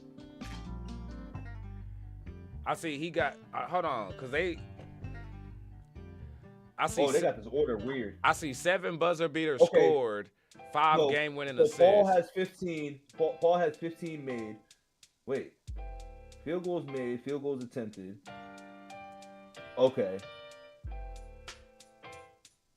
Nah, this ain't making sense. What is this? What is this page? Damn, bro, I don't know. I think that may be Melo. Oh man, hold on, I don't know. Melo may have that one, bro. My first instinct may have been right. Oh, nope, it is Melo. Yeah, because it says 17 from Braun. But where's Jordan at though? Yeah, nah. Okay, so I was. For me, I think here's what got me to thinking Pierce, because what the fuck is this? Pierce, him doing his, bro. They were in big time moments. They were in bigger stages, like in memorable moments. And bro, they were pretty fucking consistent. You know what I'm saying? He was consistently doing it. And I think with Melo, because of the way that his career was, I'm pretty sure, yeah, most of those was during the regular season. You know what I'm saying? How many people actually, like, how many Denver Nugget games did we actually catch though? You know what I'm saying? 13 of those, of his 14, 13 of those were regular season. Only 1 was in the playoffs. Oh, I can recall at least 4 or 5 playoff game winners with Paul. Do you hear me? In the collection of the ones that we talking Paul. about. So when you talk about those moments and what's weighing on those, then yeah, I think I would go with Melo on that. But I definitely still think though, as far as overall player though, like top to bottom, I definitely still think Paul Pierce though, bro. Real shit. Yes, overall player, I think Paul's better. I think Melo's the better scorer, but overall game, I'm taking Paul. For sure. Now, as far as apps, bro, where we going with this?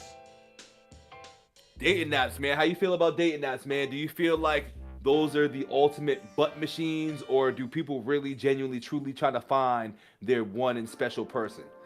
Because I feel like, I don't think, shout out to the people that have found their love and their spouses off of, these dating apps and stuff. But based off experience, this is a per experience question, but based off my experience, I don't believe it. I'm not a believer. I think the prompts and what girls be selling on there are nothing but lies and just, another way to get something out of a motherfucker / still get some butt without trying to say it. For sure. I think it's, again, like there are ones who do go there looking for that, but then I think they get a rude awakening and then see that majority, it's either somebody, trying to, either OnlyFans you, scam you, or like you say, just for some ass. So I don't care if it's Christian Mingle, I don't give a fuck if it's Tinder. Yeah, a lot of that shit, I feel like it's the same. And honestly, it's a real big scam on them to get you to spend money because they want you to pay money for regular, common human interactions that you could just have if your ass went outside.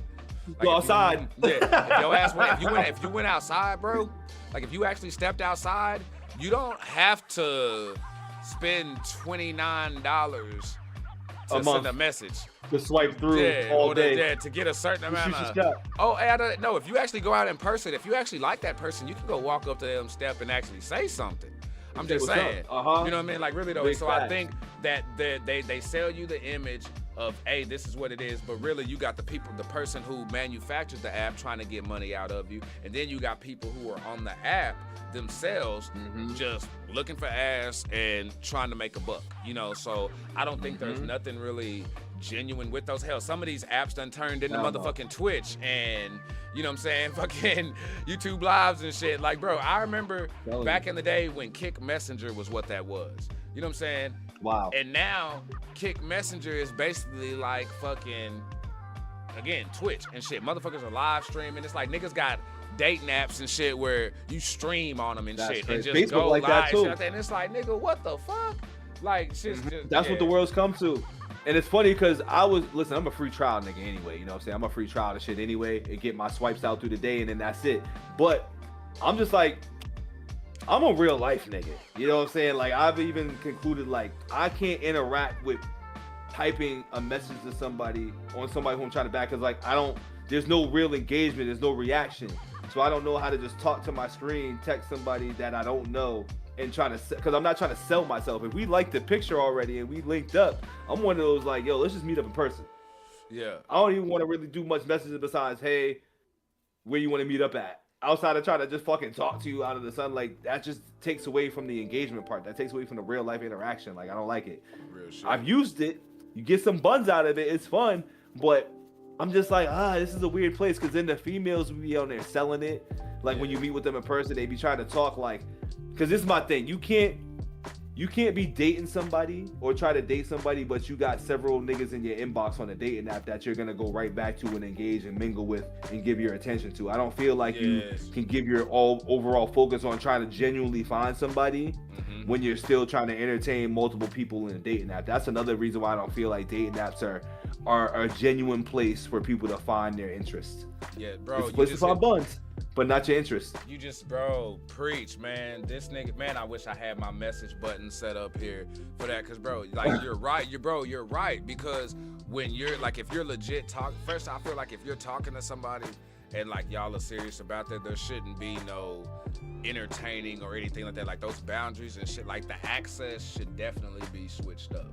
You know what I'm saying? And like you say, how are you all the way in and you locked in, but like you say, on dating apps and you got your backups and standbys who are still there, who you know what it is. Or waiting to get a turn. Like, you just sitting there waiting to get a turn or whatever like that. You and y'all, like, how y'all gonna have constant communication and shit like that? There's no way you gonna be able to come to me and tell me, oh, it's nothing.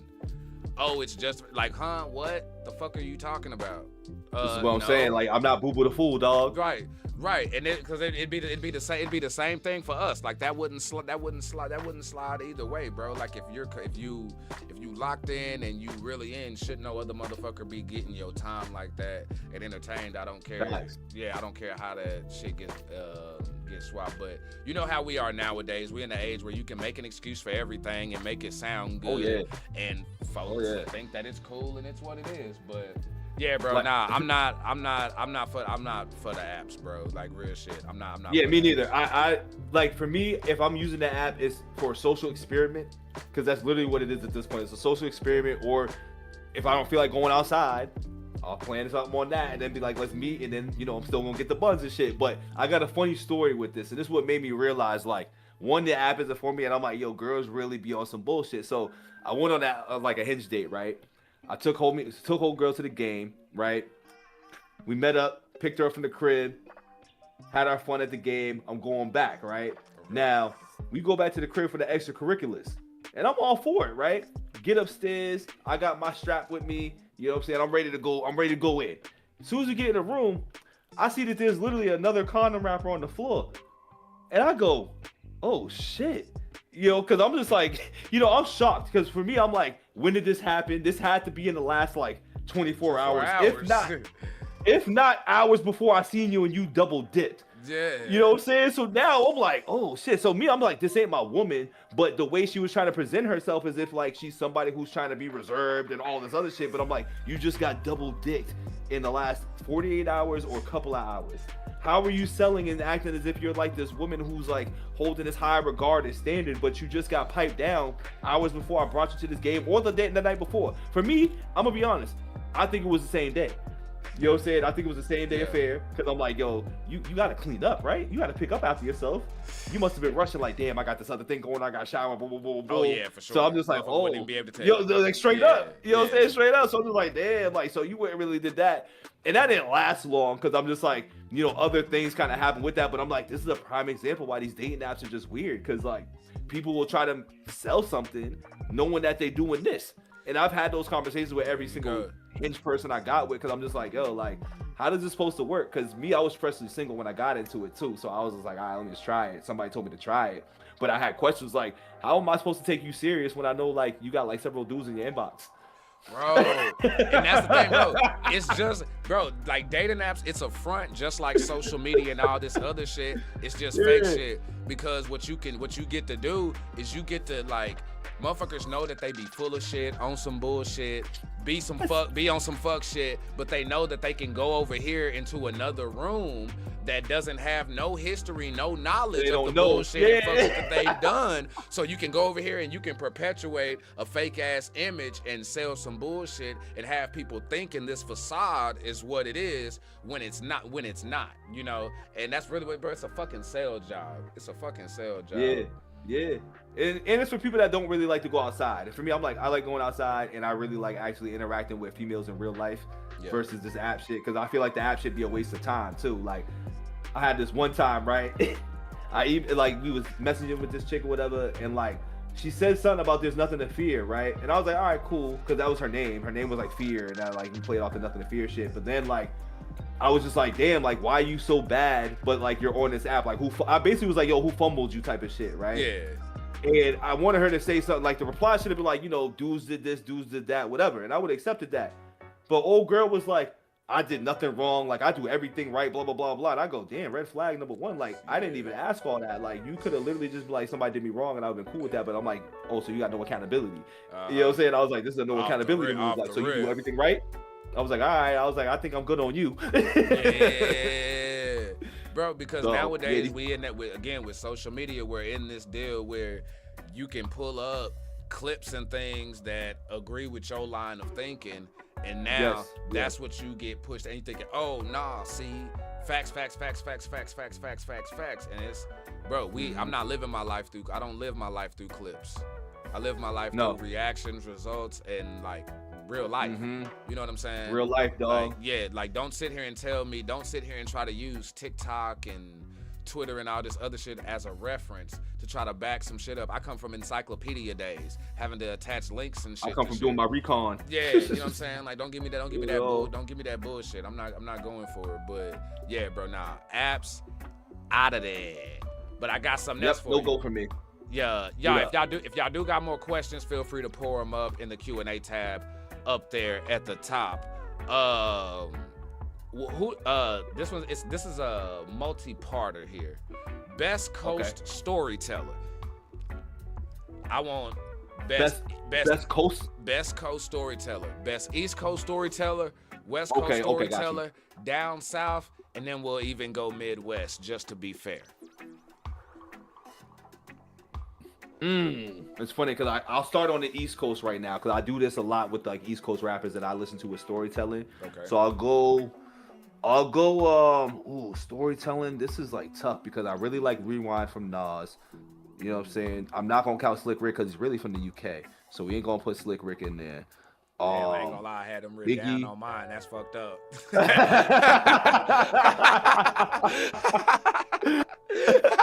I ain't even gonna hold you. But pull up though, nah, legit, keep going. I think I'm gonna have to, I'm gonna go cliche on this because that's a layered question and I have to think on a bunch of storytelling records. But off the jump, I'm gonna go between Biggie and Nas. But for me, I gotta go Biggie because I feel like more of his songs were storytelling related, and most of his records were like that. And Nas's were storytelling related, but I don't know. I think it was just the way I heard Biggie's stories. Like I feel like they were actually stories versus Nas was like his real life, and they were like real life stories and things that he's seen. You know what I'm saying? It was a combination of those both things. Where I think the storytelling was just a different angle and different element. But if I say best storyteller, I gotta go Biggie. For the East Coast, for the West Coast. Ooh, man. For the West Coast storytelling, man, because Game's got some good storytelling records. Cube's a great storyteller. Hold on real quick, bro. My son asking me something real quick. Matter of fact, keep you thinking good, on you it good, real you good. quick. Do your thing. What's Yeah, up, I'm gonna man? keep thinking on it. You hungry? Okay. That's a good one, too. And then down south, I might have to go Scarface with down south. I'm gonna go Scarface with down south on that All right, one. then. I will in a minute. Give me a minute and I will. I promise. Midwest, man. I don't know one from Midwest off the top. I don't know one off the top from Midwest. I feel Okay, like who'd I you don't say think, for I don't the think West I Coast? have one for the Midwest.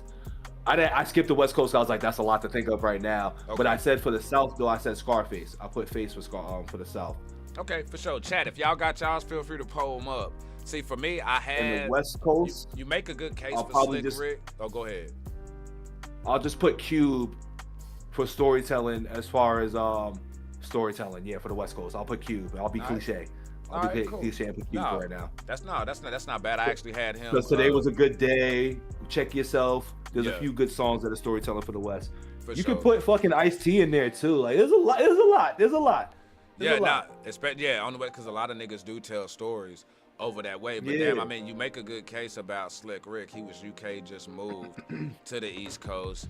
Nas, well, I feel like Nas is good at storytelling. I love what he did on the Get Down and things like that. Like, he is real good at storytelling and things like that. But I'm not gonna lie, I think you may have made me switch mine on the live. I honestly think I may go KRS-One. On that there, because I feel way like back. yeah, because Okay. I think just like what you were saying about Biggie could be applied to KRS-One as well. To Okay, everything that okay. was done, it was legit like that, as far as just a storytelling vibe, just concise, and just the progression through it just felt like that.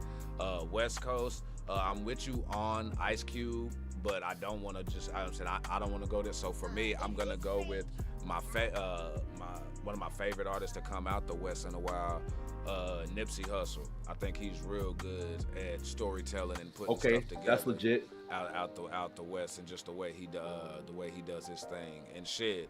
I mean, honestly, and even I'll go Kendrick. You know what I'm saying? Because I think Cartoons and Cereal is good. I think the one where he's talking about his girl won't rather her being natural and not have to put no makeup on and stuff like that. Like he cool with it. Like he has a bunch of stories and things that he does. So yeah, Kendrick. You can is argue real nice Game at that too. Yeah, true that. You can True argue that. Game with Dreams. You know what I'm saying? Like Yeah. with a few. There's that track that he had, Father Like Son. Like there's a couple of storytelling songs out there. True that. Hey. Hey. True that. Word, little bit. On that. That's what I'm talking about. Now for the South, I'm with you on Scarface. Scarface is a good one. I also think Sauce Walker tells good stories too. If you go listen to some of his storytelling tracks, I'm not too familiar with Sauce Walker. Like I think you would be. It's not what you would expect. I would tell you, like you'd be pleasantly surprised when you hear homie tell a story. Okay. Like he's real good at it, and in hip hop wise, he on his shit. And then for the Midwest, I think the cliche answer would be Eminem. As far as damn, like, I didn't even think about that shit. Yeah. Wow, I forgot. think- Detroit, Michigan, fucking Midwest. Yeah. Damn. So I think the cliche answer would be Eminem, but if folks didn't want to give it to Eminem, I honestly think you could give it to Yeezy. I think Yeezy has told real good stories, even with his videos. I mean, Wait, Yeezy, like Kanye Ye? West. Yeah, Kanye West. I mean, shit, you ain't wrong with that. That's a opposite of the end for that one. Hell yeah. Yeah, because I feel like, bro, Through the I Wire feel is a like classic alone. Through the Wire, All Falls Down. You know what I'm saying? Gold Digger, that's still a story. And these are just the hits. You know what I'm saying? Diamonds from Sierra Leone. Shit, bro. Like, whew. Damn, you ain't wrong with that. I mean, since we not going M, and I think M is a very good storyteller and he's my GOAT, but I just didn't think of him as a Midwest artist for some reason. Yeah. I'll put I'll put Royce in there because his last 2 albums, he had some great storytelling fucking raps on that. The allegory, and the Book of Ryan was a very good story. Like 2 different stories. There were stories written all through that album. I have to put Royce in there, low key. Oh, I might have to put Royce in there. No, Sunshine. No, Tech Nine is, Tech Nine is like one of my 1A, 1B top favorite rappers of all time. But when it comes to Tech Nine can tell stories, but I wouldn't say that stories are Tech Nine's specialty though. You know what I'm saying? And that's my motherfucker. You know what I'm saying? I give him all the props and everything in the world, and he can tell stories, but I don't look at Tech storytelling as like one of his specialties. This ring is nice. Come Gangsta is nice. You know what I'm saying? Red Nose is nice. You know what I'm saying? Like he definitely has some, but I just on the storytelling and just really putting a story together is just something different with the artist that we're talking about here. I'm with you on Royce though. I'm with you on Royce the 5'9", bro. Definitely respect his pen. You know who I think on the East Coast doesn't get enough respect when it comes to telling stories? Joe Budden. Joe Budden can tell stories when he wants to. Matter of fact, and just to prove, I can prove this with one. I feel like he ain't got enough. I feel like he just ain't got enough. Hold on, okay, but hold on. I'll request one to be like at least make him worthy of consideration. Watch the documentary, The Art of Rap.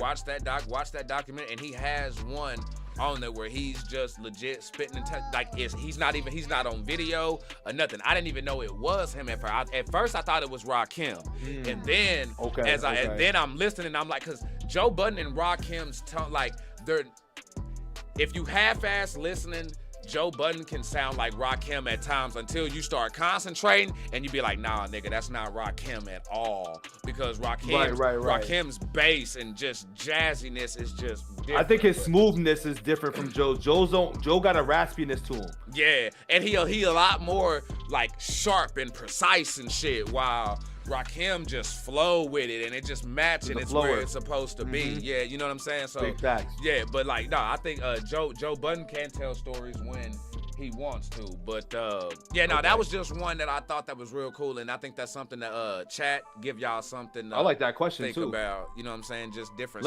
Let me throw one in there for you because you forgot something that I feel like we got to give these MCs or these categories of MCs a lot more credit. Female MCs. Who's your favorite female MC storyteller? Oh, thank you, bro. Oh, I'll tell you mine right now while you think about it. Mine is Eve because that Love Is Blind song is just an actual classic. Like, bro, and the video to go with it. Great. The video to go with it, bro. Yeah. That's what I'm saying. I gotta go Eve for me, man. Love Is Blind just made it number 1 for me. Bro, Mary on the Hook. That, you know what? This is how you give women they just do right here. Hey, but be careful. This is how you give women their just due. Because when you get to storytelling, they excel here. Because, hold on, first off, before I give you mine, Queen Latifah, great storyteller. Ooh, MC Light, great storyteller. Salt and Pepper, both great storytellers. Roxanne, great storyteller. Let me go ahead and bring it up and get a little bit more current with it. Trina is actually a good storyteller. Trina's a good storyteller. I might disagree with Trina. I feel like Trina be rapping, but I never heard her rap stories.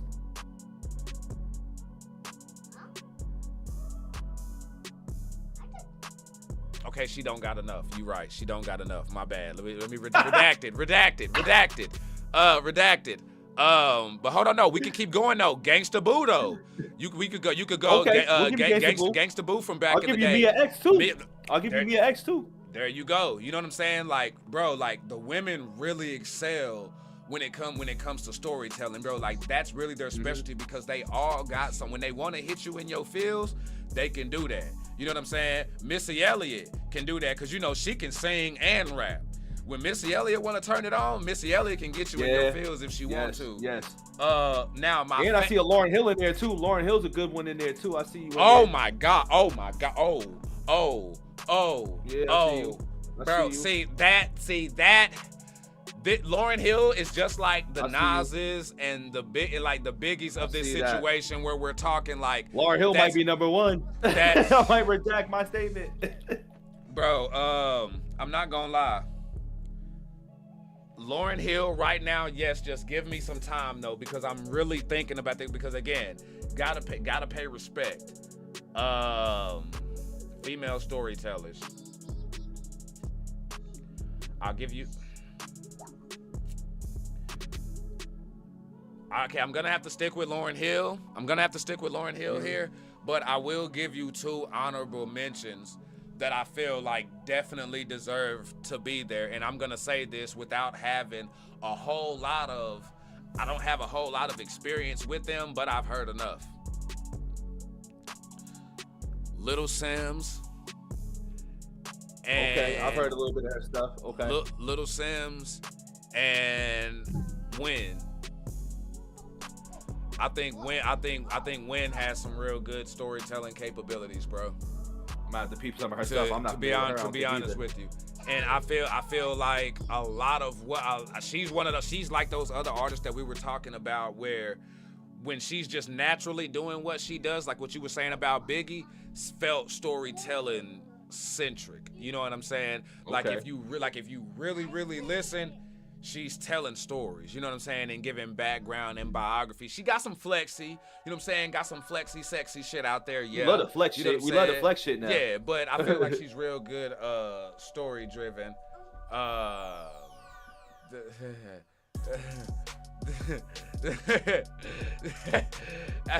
Sunshine is tripping. I'm tripping off of Sunshine's fucking comment up there. That's just. I'm reading it right now. The fact that he actually dropped fucking, I'ma give you a pair. I respect that, bro. He dropped the N, but he dropped the little ampersands and stuff like that. Put the little asterisks in there. I was dying. Shit like that. I'm like, all right, you're getting the point across, but you're not saying it though. But you're like, hey, come on now, we got to give white people some slack now. God damn. Oh, I gotta get that respect, Because let's be real, just like the exclamation that comes with bitch and Ren was popping those P's. There is sometimes when you just be like nigga, and you just gotta give the what are you about to say? What if they say Nope. I definitely read that. I was like, damn, said what? Nilla? What you say, like my Nilla? All right, no, I'd give a pass on that. I give a pass on Nilla. No, hey, if you do one letter at a time, it better be one letter every 24 hours, or I'm whooping that ass. If you hit the N, you better not throw that I in until. If you hit the N at 12 p.m., you better not hit the I until 12 p.m. the next day. And you don't get to throw the G in until 12 p.m. the following day. Yeah, we going work schedule with this. One letter per decade. Hey, say don't ask me. Hey, I'm a stickler here. I'll be like, hell yeah. I'll fuck around and be like, yeah, you get one letter a century. You're like, all right, fuck yeah. Wait a minute. Hold up, I lost. I only get one letter a lifetime. Like, maybe 2. I'm gonna see if I can trip somebody up like that one day. Like, hey, bro, what if I say you could say it, but you only get, what if I say you could say it, but you can only spell it out, but you only get one letter a century? Oh, hell yeah, I'm gonna take that. And then they're gonna, wait a minute.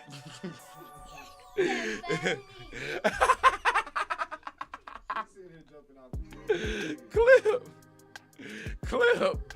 Lil Man, I swear, just because I hope Lil Man's audio got picked up there.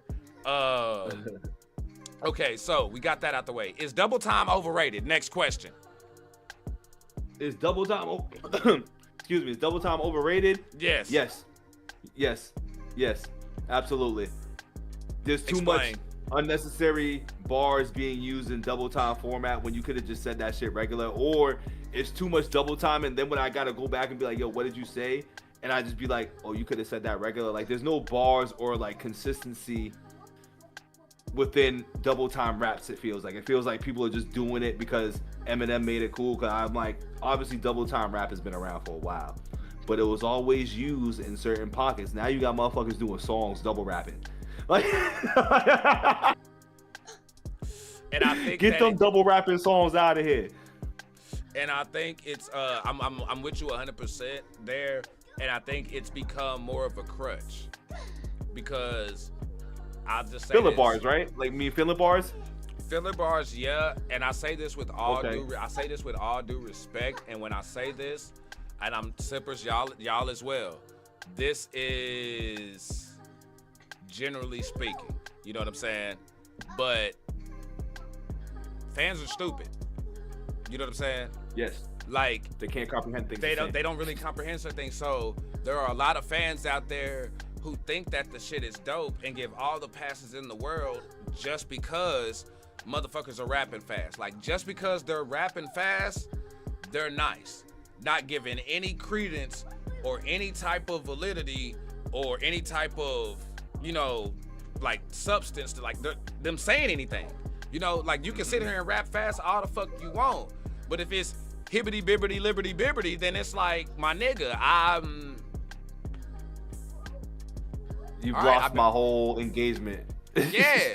And there are a lot of people who do that because I'm not gonna lie, that is something that the human mind has always been fascinated with.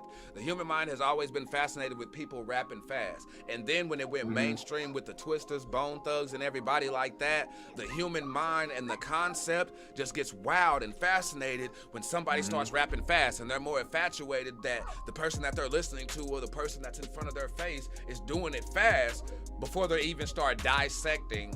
Are they even saying something? It's a skill to listen And to a sometimes motherfucker artists rap fast be and getting dissect. away with that shit too. Yeah. Artists be trying to get away with whack bars by doing that shit too. Yeah. I should have, woulda, woulda. Yeah. And then being my car like, oh no, you're just being biased. You're only saying that because he's da-da-da. And it's like, no, nigga. That I get it, you're a fan. But I'm telling you that if I was in the studio with that nigga, I'd have told him the same thing if he would have asked my opinion. Say that shit regular. You know what I'm saying? I was like, say that shit regular, nigga. Like, But don't get me wrong. Go ahead.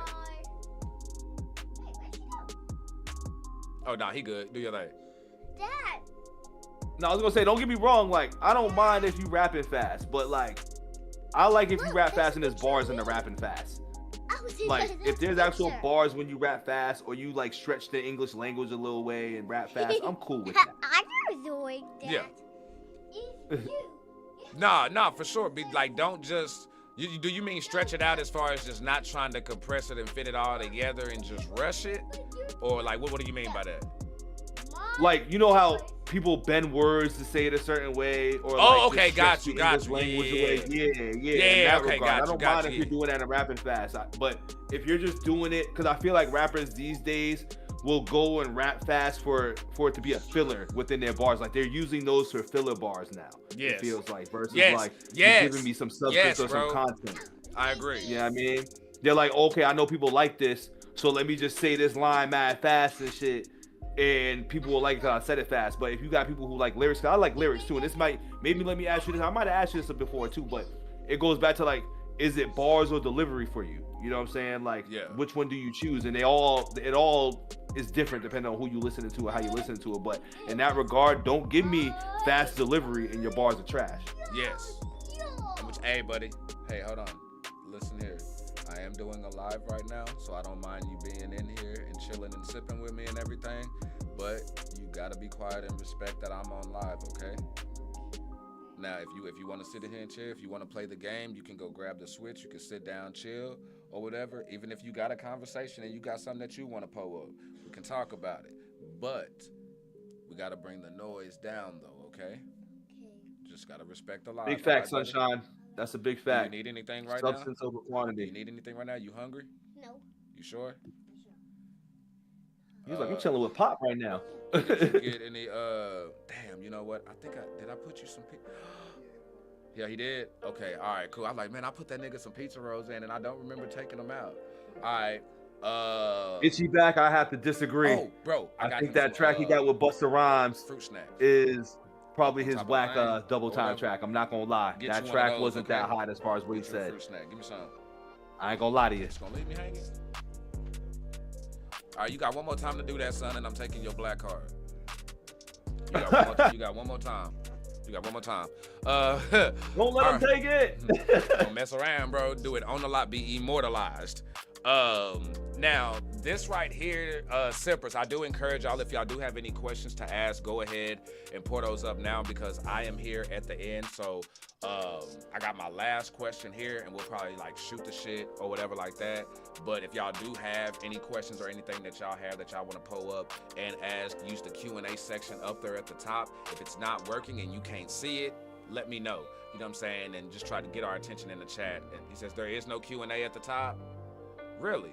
Yeah, I think it disappeared. I think it's got your the other link up there, but it looked like it disappeared though. All right, hold on. You know what? Let me right now. Let me end it and close it. I think it did that on another live one time where Itchy and some you know other how folks YouTube was shit be able to. acting.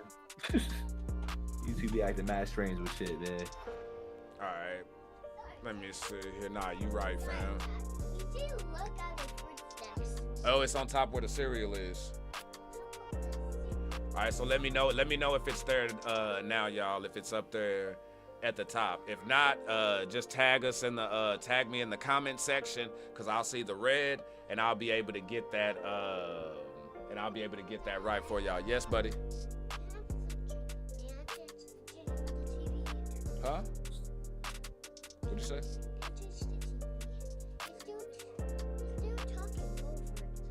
Well, no, it depends. Go get your fruit snack. Go get your fruit that can sit down and chill real quick.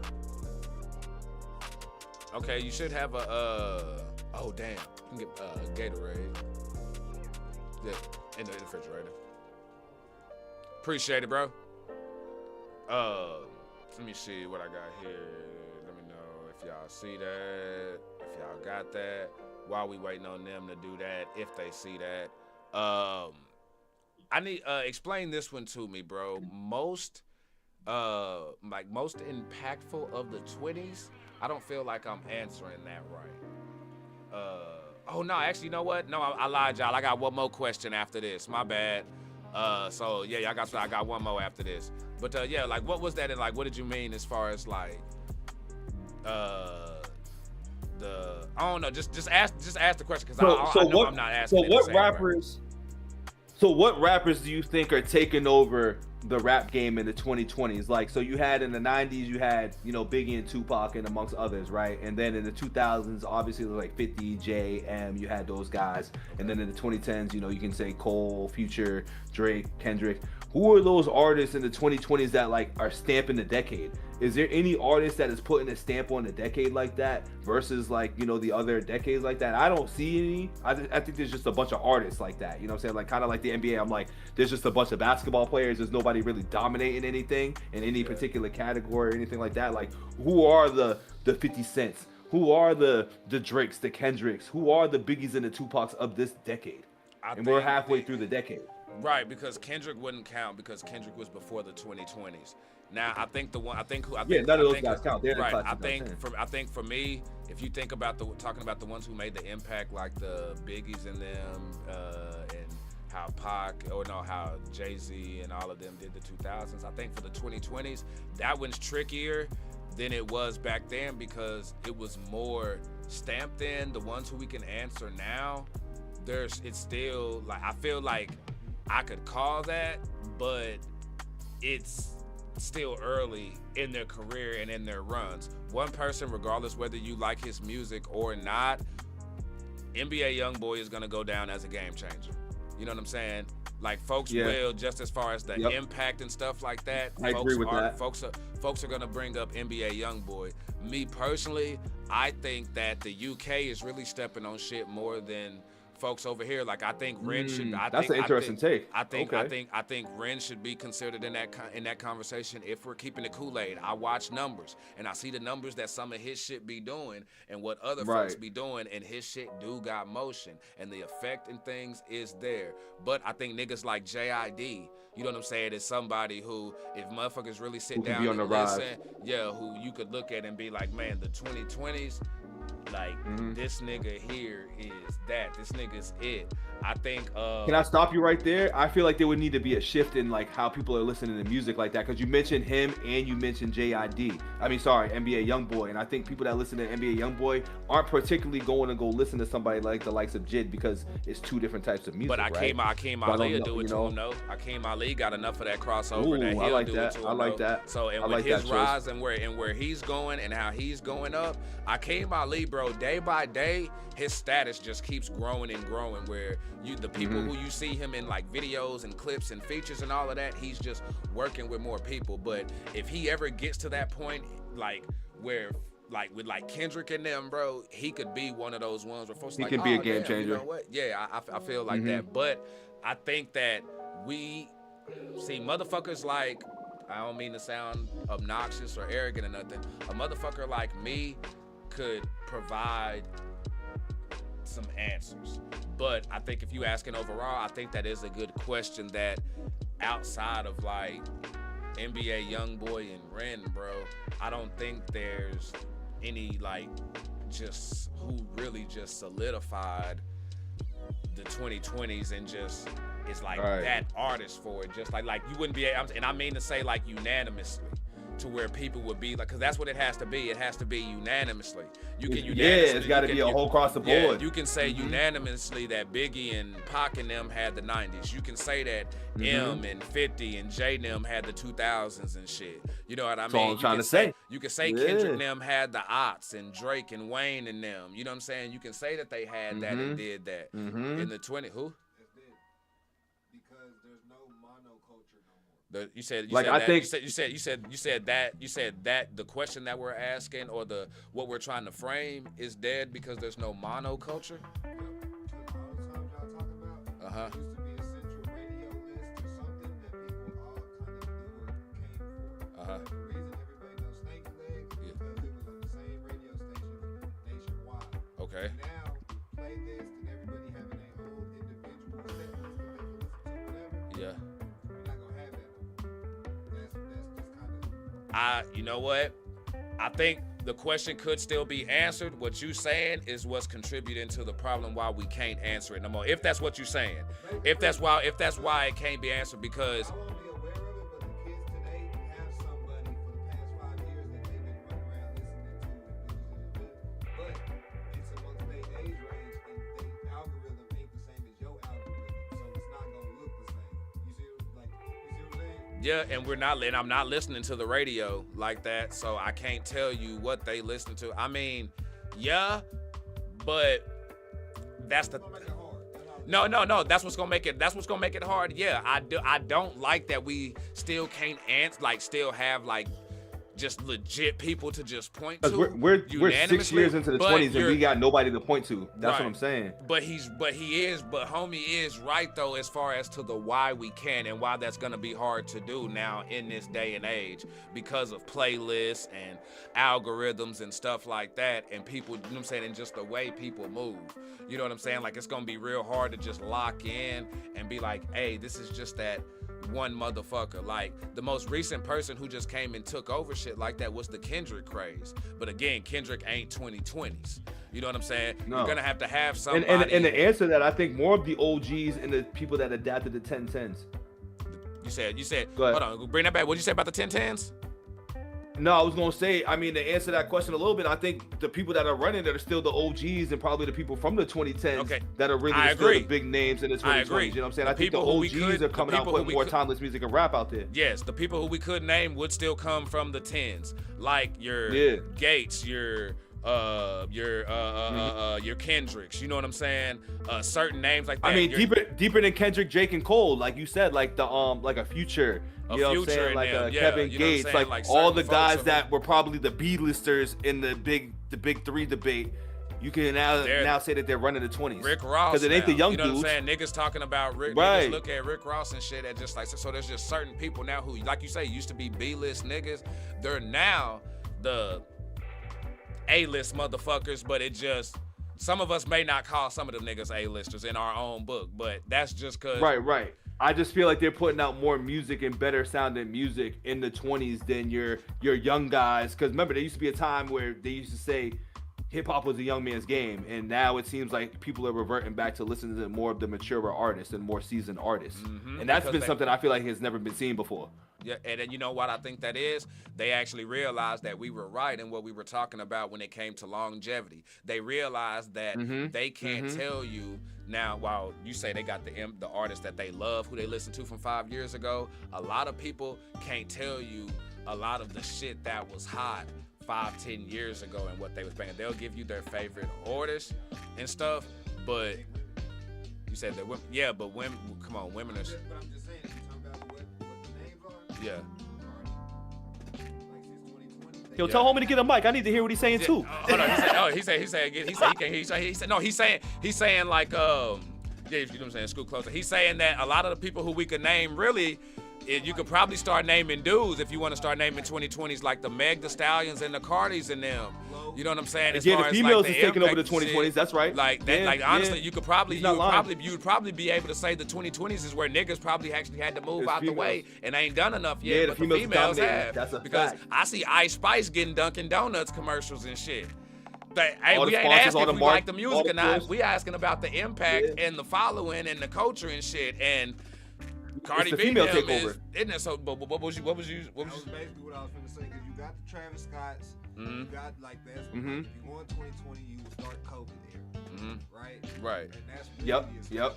everybody getting their own shit because we all in the house, no one really doing Yeah. nothing, right? And that's the rise of the Big independence facts. and shit. Yep. And so now you would have had like the True. babies, but that got shut down by, you know what, that got shut down by. Yeah, real You know what I'm shit. saying? You Yep, got yep. the, He spoke too much shit. Travis Scott, Travis Scott. Playboy Uh-huh. Cardi, Cardi B, Meg, Glow, and then that whole genre, but it didn't start getting wide, because all of these people have giant fan bases, social media wise, they make numbers, they do all that, whatever.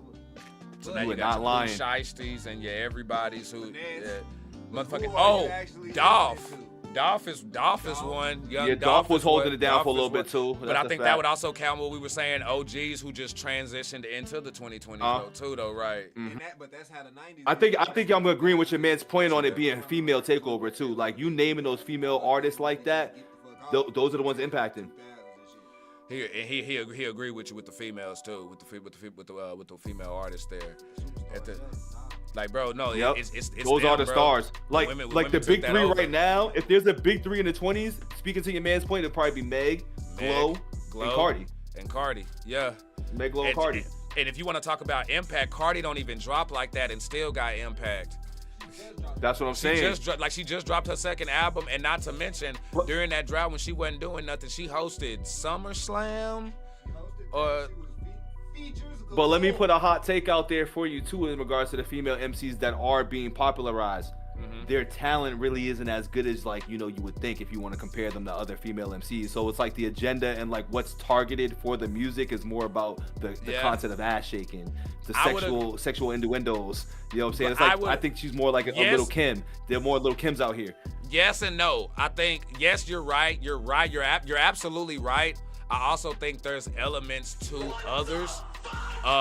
Like I think Meg, while she gonna make it do what it do, like she know what people want to see. Sunshine, thank you for that 2-piece. She gonna shake that ass, she gonna do all of that, but she also do know how to rap and do that, you know what I'm saying, and do that shit. And she's selling the image. Same thing with Glorilla. Like Glorilla pen is for real. What about Doechii? I fuck with Doechii.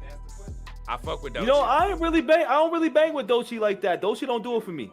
And I think for me with Doechii, when she was pushing a certain agenda, kind of like how Lil Baby got banned for saying certain things, like she got canceled in my eyes for like pushing anti-masculinity and shit like that. I'm not gonna lie, like the stuff in the narratives that she's pushing during that whole thing.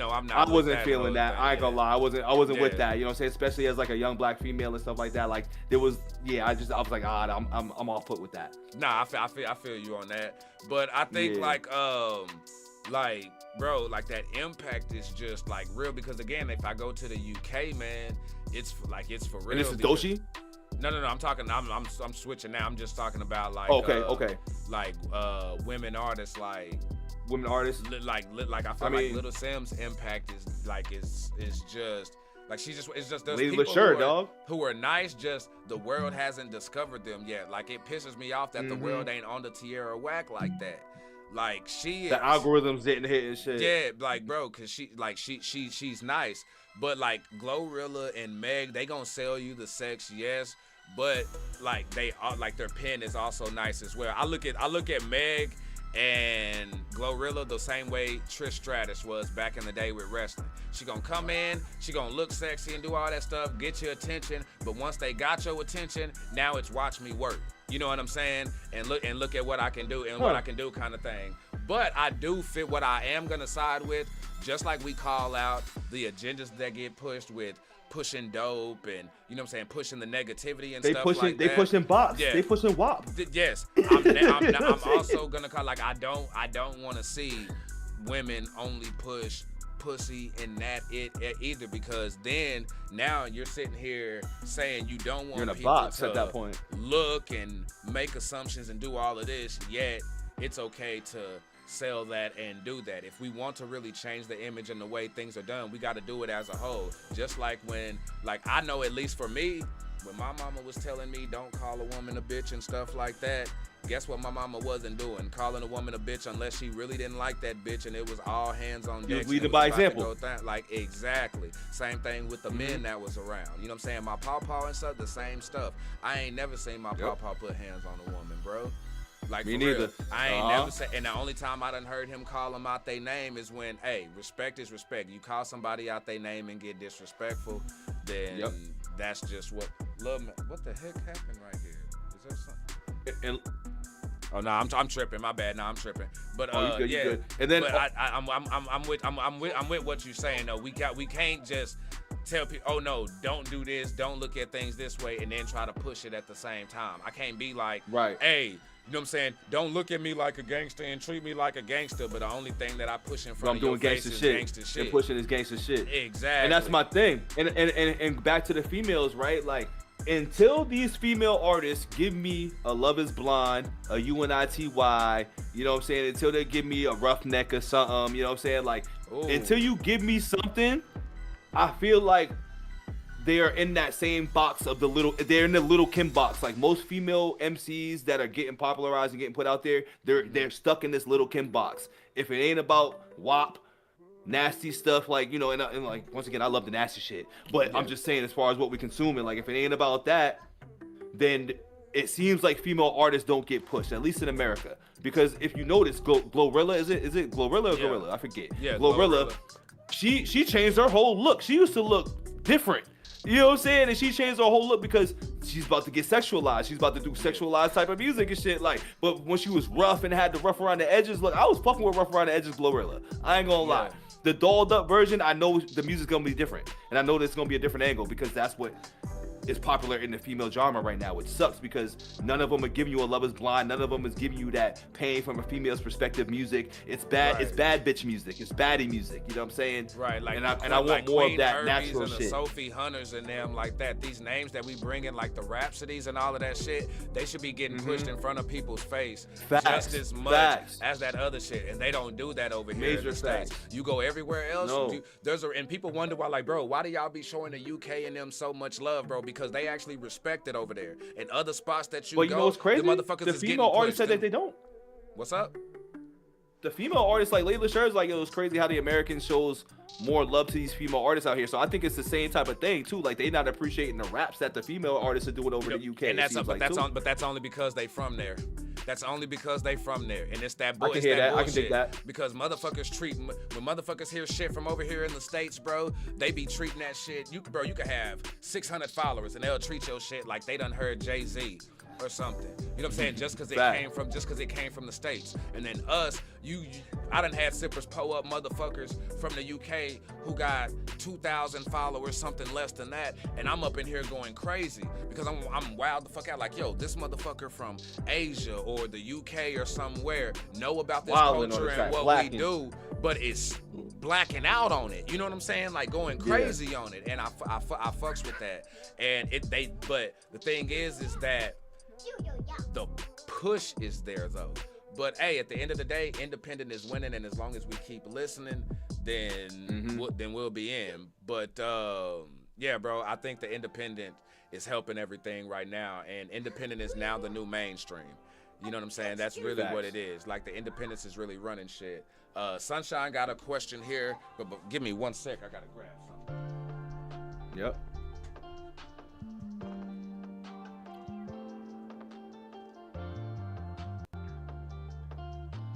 Appreciate all the sippers and the couch gang is in here, man. Y'all a good crowd. You know I'll be rocking with y'all every time I pop to Archie's lives anyway, though. So fresh off a long day of the gym too. I'm gonna take me a nice hot shower, make me some turkey thighs. What should I, for a side for the turkey thighs, should I do pasta or should I do something else? I got pasta, I got some chickpeas, I got a couple of things, but I don't know what to mix it with. It's gonna be some gravy, like smothered turkey though. If y'all don't know, I'm asking food questions because I'm a little bit of a fat boy low key right now lately. You feel me? Oh, you already know. You see the town in the back. You know, so Sunshine, it's all about them Pats. I'm a Pats fan again. I retired for a little bit when Tom Brady left, but it looks like it's Mayday time. It looks like it's about to be Mayday time, so I might be back on the bandwagon again. Word, hit your boy up on Instagram too, man. Follow your boy back on Insta. I be clowning on that motherfucker. Oh nah, it's a Boston thing, man. I'm from the town, so you know all Boston sports related for me. You know what I mean? It's anti-Yankees, anti-Knicks. You know, anti-anybody against the Pats. You know, it's all that. But you want to know a fun fact though? Up until 1998, I was a Bulls fan. But we already know why. If you understand me, which some of y'all might not know, I was a Michael Jordan fan. So I grew up all my life being a Bulls, for 10 years of my life being a Bulls fan because of Michael Jordan. But once we got Paul, that was when I became a mean green fighting machine.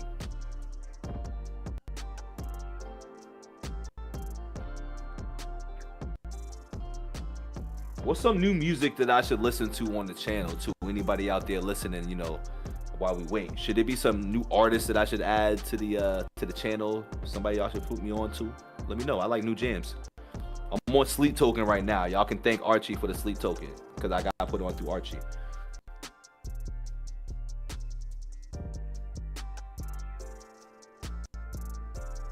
Oh, that's dope, Sunshine. That's fire. I didn't know you was a towner, a masshole too. I didn't know that. Or just your sister lives here now.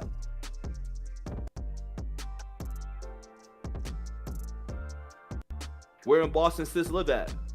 That's fire. Small fucking world out here too. Every time I chat with somebody's like, yeah, I live in such town in Mass. I'm like, damn. I don't even think I tag my stuff up with Boston too. So I love when people from Boston discover me, or I'd link up with somebody that's from like the town and shit. So that's fire. Nah, Archie got up for a second. He got to put on Sonic for Little Man. Or Get Food. I don't know which one it is.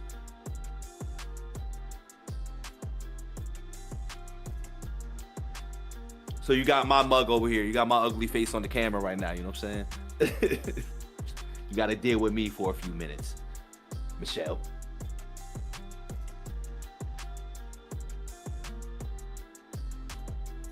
But he'll be back shortly, though. He'll be back shortly.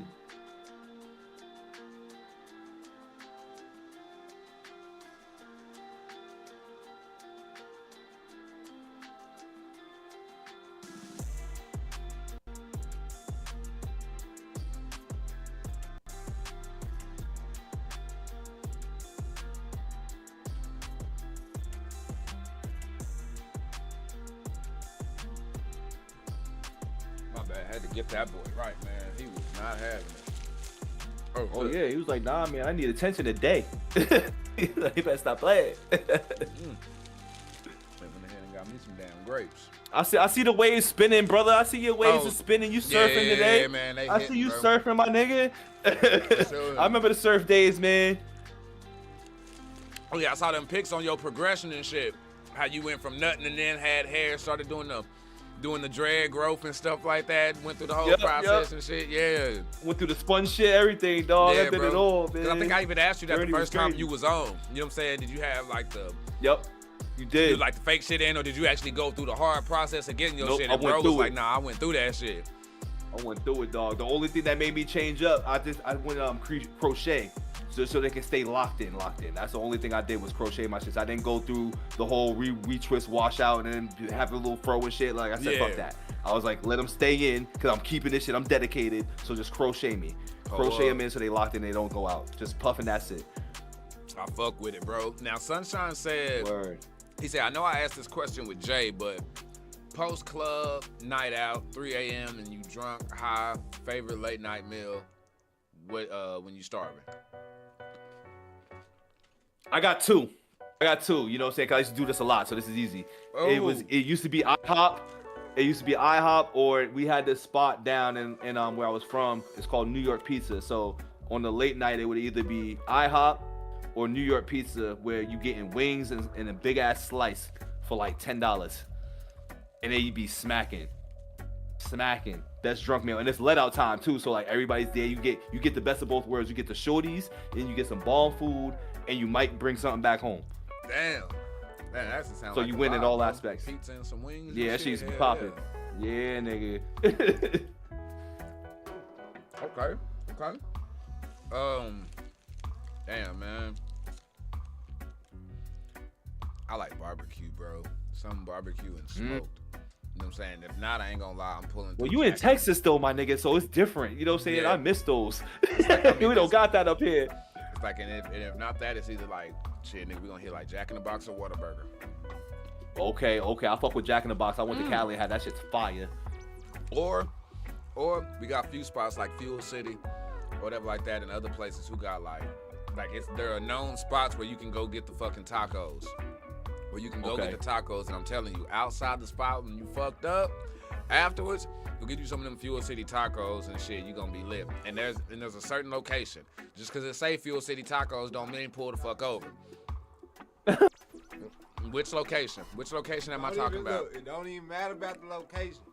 If you in Texas, I'm gonna say Dallas specifically because that's where we at.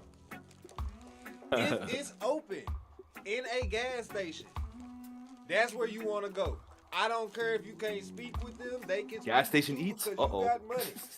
If it's open, I did buy something out of a Chevron one time. take your ass into the gas station. Preferably if there's a laundromat attached to it. So if it's a gas station with a laundromat attached to it, go in there and tell them you want however many tacos, because they only about $2 a pop or whatever, or get you a torta with that barbacoa. Hey, if you don't know what barbacoa is, you need to go and just ask for barbacoa tacos. That's it. That's all. I'm gonna have to pull up to Texas, man. Bro, Food sounded kind of bomb down there, B. Said smoke food at 3 p.m. after a late night. I need to be with y'all at that. That was the last time I had that was when I was in like Tennessee. That's the only time I had that experience when I was in Nashville. Oh, bro, we do tacos. We do tacos. When I was working at Sam's Club, there was there's a taco spot inside this Chevron, bro. And I used to go in there and just fuck they shit up, man. There's a little taqueria right up the motherfucking street. Just fuck they shit up yesterday before I went live. He's like, I've been eating this shit, nigga. Now, hold on, let me get this pulled up here real quick. Hold on, let me see something. I hope this shit don't black out on me. You know how the dual and the share screens going, these motherfuckers, man. This is just... It's like I got 3 going, so it's I gotta make sure nothing slide over and fuck shit up. But let me see what I got here. I said the same thing, Michelle. I'm just saying, let me know. I mean, shit. I guess right now we'll see what's up. I mean, did I miss anything? I think everything covered for right now, unless you got something else up there. Unless you got something. I know you wanted a couple of combos, but I don't know if you want to go there though. I don't know if you want to have this debate. You know, the SJ and the wait, ATs. hold on. Hold on now. Now we're gonna late night Kool Aid this real quick. We're gonna go ahead and late night pull up real quick. It's all good. Start with the first team, nigga. You know where we going. Which team we going? Which team, man? Which team? We had 2 teams.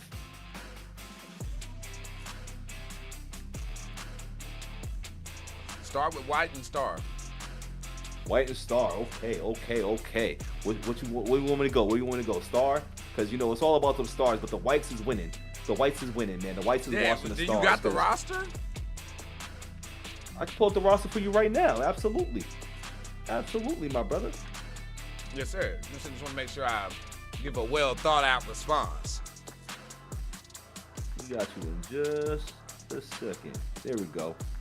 So, for Team White, we got Jennifer White, Ricky White, an old school banger, and then we got Angela White. For the Stars, we got Luna Star, Leela Star, and Rachel Star. I matched OG with OG, current with current, still kind of active. That's what I'm saying, man. What was the White? Angela and who else was it? Angela, Jennifer, and Ricky. Okay. Yeah, see. The Stars is winning that easy for me. They're winning Because that of the easy aesthetics, for I me. get it. No, it's not the aesthetics, bro. It's what they do with it. Like, they can do everything that I need. They get it done, bro. Because the thing is, the only one who's, if I'm talking about, the only one who actually knows how to mount the saddle, you know what I'm saying? Angela White. You know what I'm saying? Like, really though. Like, Angela White's the only Bold. like Bold. but Rachel, Luna, and Layla, bro, that it's yeah. I'm just saying. So here's my rebuttal to that. You know what I'm saying? Because here's my thing with Leela, Rachel. I'm gonna talk about them right now because Luna is the superstar in this team. So with the other two, their deep ball threat isn't as prominent and dominant as Leela's. Now they got ball handles in the dribble. They got more bouncing outs. All three of them got more bouncing outs. If you ask me, I think Rachel has the best bounce. I think she invented the bounce in the game. The bounce that she brings to the game, I think she invented that type of handle. You know what I'm saying? So we got to give it to that. But when we talk about these Whites, you know what I'm saying? These Whites, they do it all. They do all that plus some. All three of them have a major deep ball threat. You know what I'm saying? All three of them. Deep ball threat is crazy. What I'm saying, the bounce is crazy. Rachel is they can defeat. there. Like Rachel don't even get past a double team. Rachel's only done it. She can't even beat a double team. You know what I'm saying? Like, she don't get through the double teams and the full court presses like everybody else does. The only one that's done a full court press here on this list has been Luna. You know what I'm saying? All three up top, they've taken on rosters. They beating a lot of rosters. It's the fact that my niggas, like, when he talk about the subject, and this is who he is. This ain't no front, no game, because this nigga like this in the comment section, like under the post and shit. My nigga talked about this shit like he Dan Patrick or something. Like, this nigga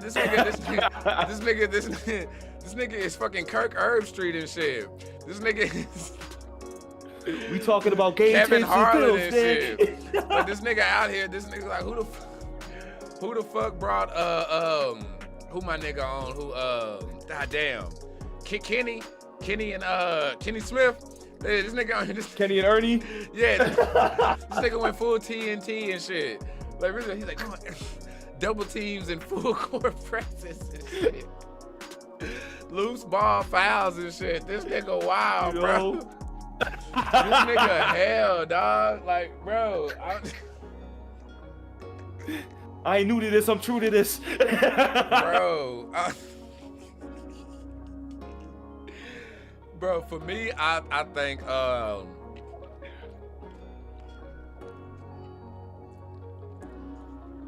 you got me with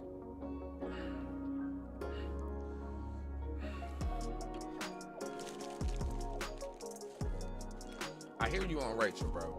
I hear you. You see, when I'm thinking about me and mines, I'm not worried about any multiples or nothing like that. All I'm doing is like, I'm like insurance and, you know what I'm saying? I'm like, what can you do for me? You know what I'm saying? Fair enough. Yeah, help me out, you know? But, bro, no, like the fact that she made it, bro, the fact that she know how to do things that women do on top while standing up. I'm just saying, like, Rachel Starr has skills, bro. Like she just. Oh, her just ball handling, her dribble is crazy. Her dribble is nuts. She's got like the Kyrie like handles in the game. I will say that. Her Sure. Kyrie like handles Jamal on the court is Crawford-like. crazy. Yep. Yeah, Jay Craw, Kyrie Irving, Allen But Iverson, he all of says that that in 3-point one. percentage is not good at all. Yo, the 3-point percentage is not good. Field goal percentage is alright. Them 2-pointers is cool. You know what I'm saying? But she can lay the ball up real well. She's a good layup and a good dunker. You know, she's good in the dunker spot. Like Rachel's a good in the dunker spot. You know what I'm saying? But if I need somebody to break the press, I'm gonna go Layla. But Layla's your superstar. I mean, sorry, Luna's your superstar. I get that. Yep. But I also Angela's think bigger than Angela bigger than all of them. But I feel like all of them. when it comes to And Jennifer. But I feel like on the star team, when they play for the same team, though, all of them are better. The only one who's elite over there on white is Angela. I can give you that. She is the absolute star player, Hall of Famer. Like, if there's no star, I mean, if there's no Angela White, there's no Team White. There you go. I do agree with that. But I just think the talent in the overall game tapes, the film says otherwise. He's like, The the film X's between and the O's. three up top. Yeah, the X's and O's standpoint on coaching and development, I gotta go Team White still. You know what I'm saying? Like, the stars is cool, but If this was the NIL, stars just NIL only was bring involved, one we'd be element. fucked. Oh, Cliff. Oh, right. My bad. All right, let's go ahead and move on real quick before I lose women's subs. Nah, I'm just playing. We like I say, we making it do what it do. They know how I get down. They all know how everybody talk, man. Team Texas, Team Phoenix. First, the roster.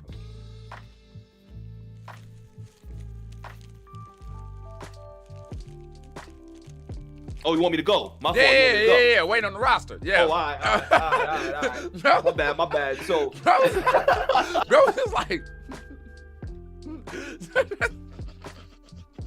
little slight delay. That was a natural delay. That wasn't the CPU delay. That was me. lag and shit. Just getting the It was all bandwidth Bito. right.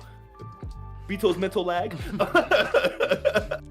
But, you know, for Star, you know, with the Star here, dog, between Star and Texas, I mean, sorry, not Star and Texas, fucking Texas and Phoenix, we got to go with the Pog of the year. You know what I'm saying? Phoenix Marie is still active. She's transformed her game from Pog to MILF. You know what I mean? Once again, the deep ball threat. She's like Shaq in the paint. She's more like Shaq in the paint with it. You know what I'm saying? She gets abused, hacked, fouled, and everything, and still is scoring and getting you at the line. You know what I'm saying? Like Alexis Texas is more like, she's going to hit you with lateral movement, but she don't play in the hood. You know what I'm saying? She don't be playing in the hood and shit. So I can only judge her off her suburban games. Alexis Texas, I can only judge her off suburb games. She's only been suburb. She ain't been in the hood. She might have been in the hood one time and never came back. No. Phoenix been in the hood. She been in the trenches. You know what I'm saying? She was getting it popping for a long time. My thing brother. with Phoenix though, bro, like Phoenix is nice, but I also think Phoenix done went through a lot of changes surgery wise, where she was good at one point, and then it's like, absolutely. All right, now it takes me a minute to recognize her at times. Me too. So, I like the gap in the teeth of Phoenix Marie. When she had that cute little gap, that's the Phoenix Marie I'm talking about. That one. The MILF one is the one you can't really tell from that one. That's a different one. The MILF one's different. But Phoenix Marie, before she came a MILF, like Pog Phoenix, because there's two versions of Phoenix. There's Pog and there's MILF. I'm Pog Phoenix. Now, was this just Texas versus Phoenix? Yeah, this was just Texas versus Phoenix. Okay. Pogs. Yeah. Battle of the Pogs. Oh, yeah. First off, Alexis Texas know how to do a whole lot more with her. She got 2 12s and an amp back there. She knows. She got some bass in the system. Bro, do you understand what I'm saying? You can hear that thing from around the corner. Like, for real, you know, yep, that's a box. That's a square body.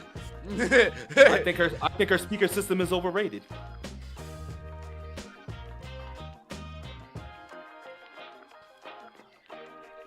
I think her speaker system is a little overrated. I think it's cool. I think it's cool for certain individuals, but for brothers like ourselves, we know there's better. There's more than is better. It's cool. It's because she's white. But it's sitting right, and it's naturally right. Like, to naturally get what she hitting back there. I'm just saying. I mean, I like the aesthetics. Once again, Alexis Texas has never been. I've never went against the aesthetics. It's the game. It's her game. She ain't got a left-right. You know, she got a left-right crossover like John Stockton. She don't carry the ball. She don't go between the legs. You know what I'm saying? She ain't got that AI handle with the rock. She's the John Stockton of the Pogs. Original, classic, great stats. You know what I'm saying? Great numbers. But there's so many Pogs that have elevated past her with just the skill set alone. They can use both hands, step back. You know what I'm saying? Like, they can dunk on your shit. They're dunking on you every time. And they're not doing it all light, like, yeah, my game's sexy, but, you know, I'm scoring. But, like, they're letting you know, like, they're coming with authority. They're asserting their dominance. Alexis Texas never asserts the dominance. I hate this nigga. I hate this nigga. I ain't saying Phoenix over Texas, but he making some accurate points on Texas, though. Wait till I get Tori in the morning, man. We gonna talk about this shit the same way. Me and Tori got a lot to talk about. Bro, cause nah, man, Skylar Snow legit, motherfucking. There's a lot. Bella Danger, I'm taking over her, dog. Oh no, well, she's not a Pog. My fault. She's not a Pog. We talking Pogs. My fault. We talking. But Pogs. Carly Gray, legit. There's a lot of legit ones out there. Alexis Texas is she was just the original. She the OG.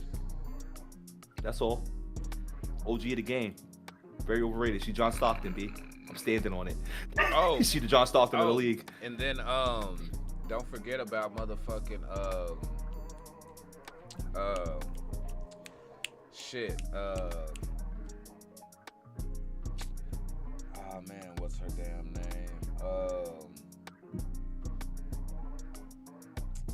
Fuck, hold on, give me a second. Shit, what's her damn name?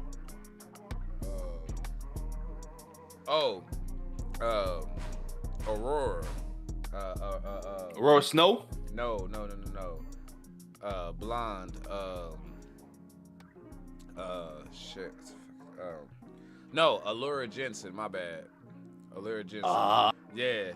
That right there, her, just because I'm sitting there thinking, like, you saying what you were saying about Alexis Texas, I'm sitting there thinking, I'm like, yeah, nah, all right, bro. That's a dub. All right. You know, Jada Stevens, fam. Jada Stevens, fam. Jada Stevens is dusting Alexis Texas all day. All day, watching her. She's like, that's like J. Craw. That's J. Craw coming into the league saying, John Stockton, Alexis Texas, move over.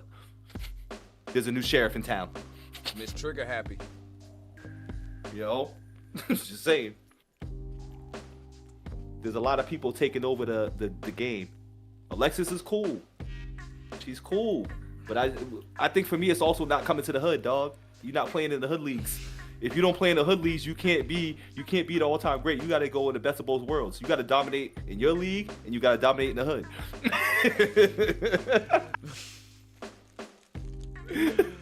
Bro, that's great. But it's like, I feel like I'm they was just good houses though. Like, we were there, they were just good houses. Niggas got their money up and shit. You know what I'm saying? That's all it was. Niggas just got their money up. That's what it was. You know what I'm saying? I'm saying, just traded in the hoopty for a Lamborghini. You know what I'm saying? But nah, bro, you like, like, you right. So like, I don't mind these conversations and stuff like that. And personally, I think like a lot of us, we adults in real life. We talk shit, we crack jokes and all that stuff like that. I don't see no reason. That's about how you talk about it too. Yeah, you know what I'm saying? Like, Niggas ain't explicit as shit. I don't think there's a reason to just switch up just because we on live and the cameras come on and stuff. And especially to what you just said, as long as you do it respectfully, you know what I mean? As long as you're doing it in a respectful way, then we're good. You know what I'm saying?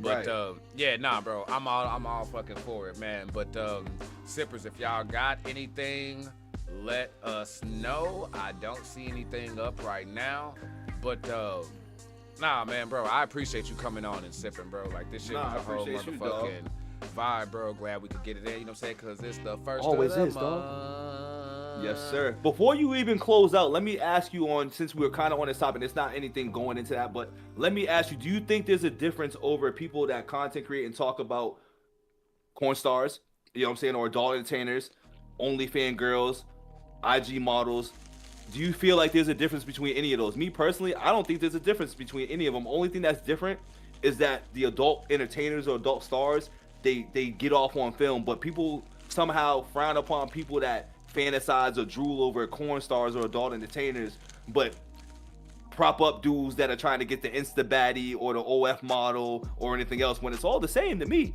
It's all, like, why is that so frowned upon, especially on these websites and stuff? People try to treat that different than everything else when essentially everybody's still trying to do the same thing. It's just that they do it on film and get paid.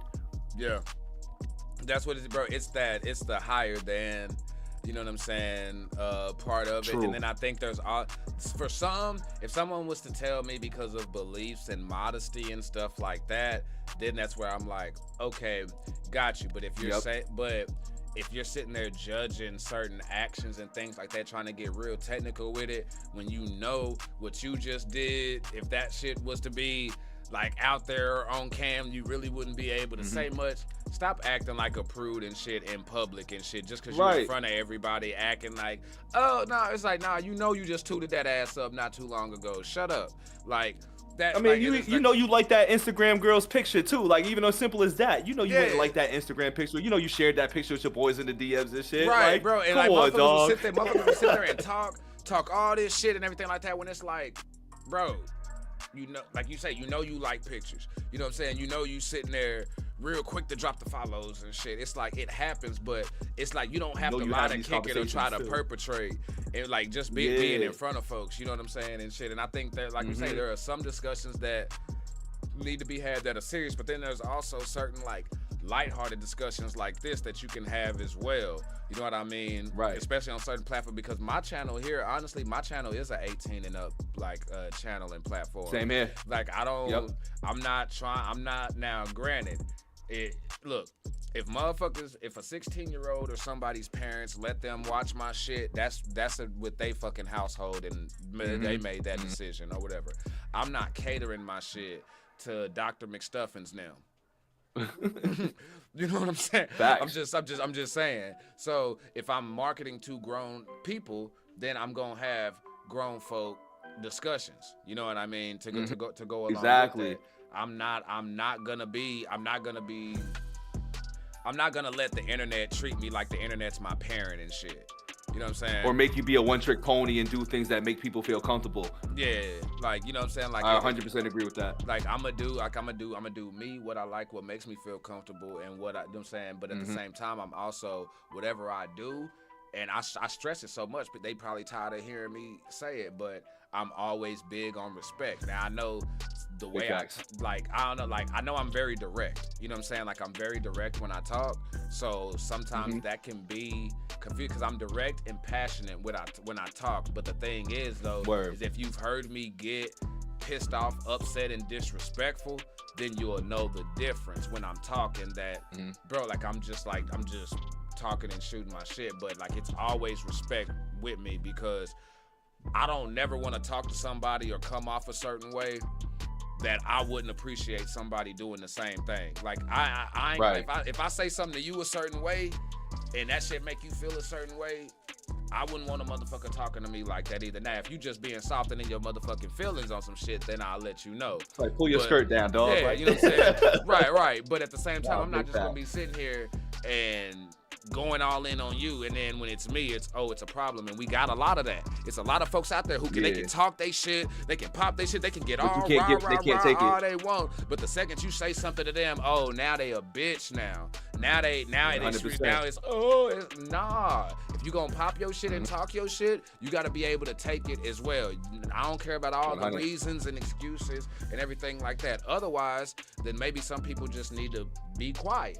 You know, because I think sometimes being quiet don't mean, avoid it or you don't have no opinion. There are some people who I don't think are built to have certain conversations. You know what I'm saying? Big facts. Like some people just can't have certain conversations. So people's intellect be different. Yes, and but at the same time, it's up to me to know that like if I can't deal with something or I have to realize that and be like, hey, Dan, you know what?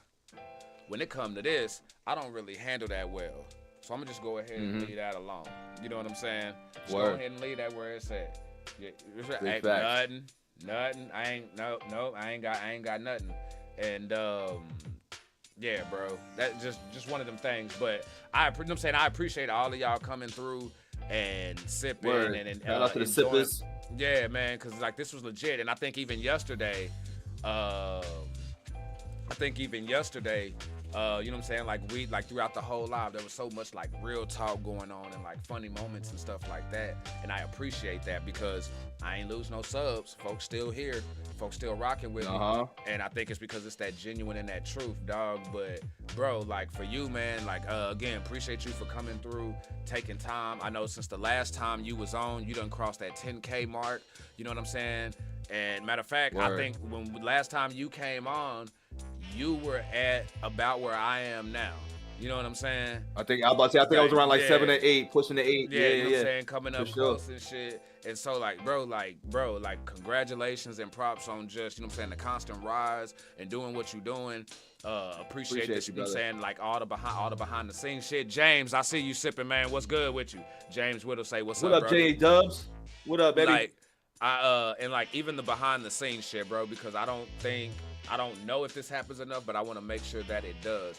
Like for like our content creating homies and shit, for like the behind the scenes stuff, you know what I'm saying? Like that, you know what I'm saying, that we just do to like help each other, you know what I'm saying, and just be looking out for each other, you know what I'm saying? And big facts. Bro, you know what I'm saying? Just again, props on everything, man. Appreciate you always looking out. Appreciate the support and shit. You ain't gotta ask or look up for that nigga Bito to like and share some shit. My nigga, like, man, say I come across this shit, boom, boom, repost, all that shit. So I appreciate it's free to do that shit. It's easy to do it, man. You know what I'm saying? Like, that's how I look at that. Bro. You just use the motion of your fucking fingers, man. But bro, like, hey, bro, I hope 2026 is great for you, dog. You still got my support, man. Anytime you up, I'm gonna make sure that I come through, sip with you, bro. If you, know what I'm saying, ever want to do any collabs and stuff, like if we end up doing that Super Bowl thing, if we end up going live during the Super Bowl and doing that whole deal, I'm with it. Any type of collabs, anything like that, man. Appreciate that. And like I was saying, shout out to all the other content creators out there. You know what I'm saying? Ray T, Crow, you know what I'm saying? Domo, Jay, the T-Dip them, like all the help and stuff that y'all, you know what I'm saying? Just again, like everybody just looking out for everybody, man. Like it's just real shit. I appreciate that. And yeah, bro. Man, bro, we done went 3 hours already, bro. I done held you in. You know we be chatting, we be podding, bro. out We this be just be motherfucker. going, You know how that man. shit Like, goes. It's a 3-hour session every time, yeah. Bro, you know what I'm saying? And I ain't gonna lie. I had it mapped out. Like, all right, yeah, nah, this is what I'm running right here. So I got like this time between this time. Nah, I'll be set. But yeah, bro. Hey, I'll catch you on the next one, man. I appreciate you coming through. Sir. And yeah, bro, you know what I'm saying? I'll definitely see you around, you know what I'm saying? And also appreciate you coming through and sipping with your boy, popping up in the lives too, bro. I appreciate that shit. You already. And before you head out, man, just keep grinding, bro. You know what I'm saying? I see your channel. Keep growing, bro. Keep doing what you're doing and stay authentic to yourself, because I think a lot of people do lose a little bit of themselves as things start to grow and people start getting in. So the fact that I keep watching you still remaining Kool Aid, you know what I'm saying? I really appreciate watching that as you continue to grow and doing your thing. So just keep staying true, bro. Already, man. And you know what? You just made me think of something. Do you have anything like coming up or anything like you want to announce to the sippers? Like, do you got any type of like, maybe like, do you have any like guests coming on? You got any type of like certain lives or anything? Any certain type, like you got anything upcoming or anything you want to plug and put out there for the sippers that you got coming up? So I'm just really in the background, just working, man. Just stay on the lookout for just more reactions. You know what I mean? More podcasts are coming for sure. I want to get more merch going come summer 2026, so be on the lookout for that. And follow your boy on Instagram, because I'm doing another like content engagement thing for y'all. So it's like, or for anybody that wants to get into it, it's more about like, you know, ranking out all-time albums, having conversations on Instagram. So if you want to follow me on Instagram and look at my shorts and reels, I'm starting a series with that on just ranking things and having hip hop discussions that are just short form versus long form. So I'm doing a lot more short form stuff. Kind of like what's been posted lately. Kind of like, is it the same format? Yeah, all the stuff. Yeah, the same type of material, stuff like that. Hell yeah. Just to add a different element that's not so much just reaction specifically. Because once again, I am not a one-trick pony. I am a person like that has conversations about everything and anything. I came into this channel saying that it was just the time it had to get right. And as you see on my podcast, they always range from any sort of topic and everything. So just be leery of that, be aware of that. But that's really it, man. Just hit me up on Instagram, man. That's what's up, man. Nah, I love it, man. As always, Bito keeping it real. And that's what we like, man. That real deal Kool Aid spill. But until next Kool Aid time. spill.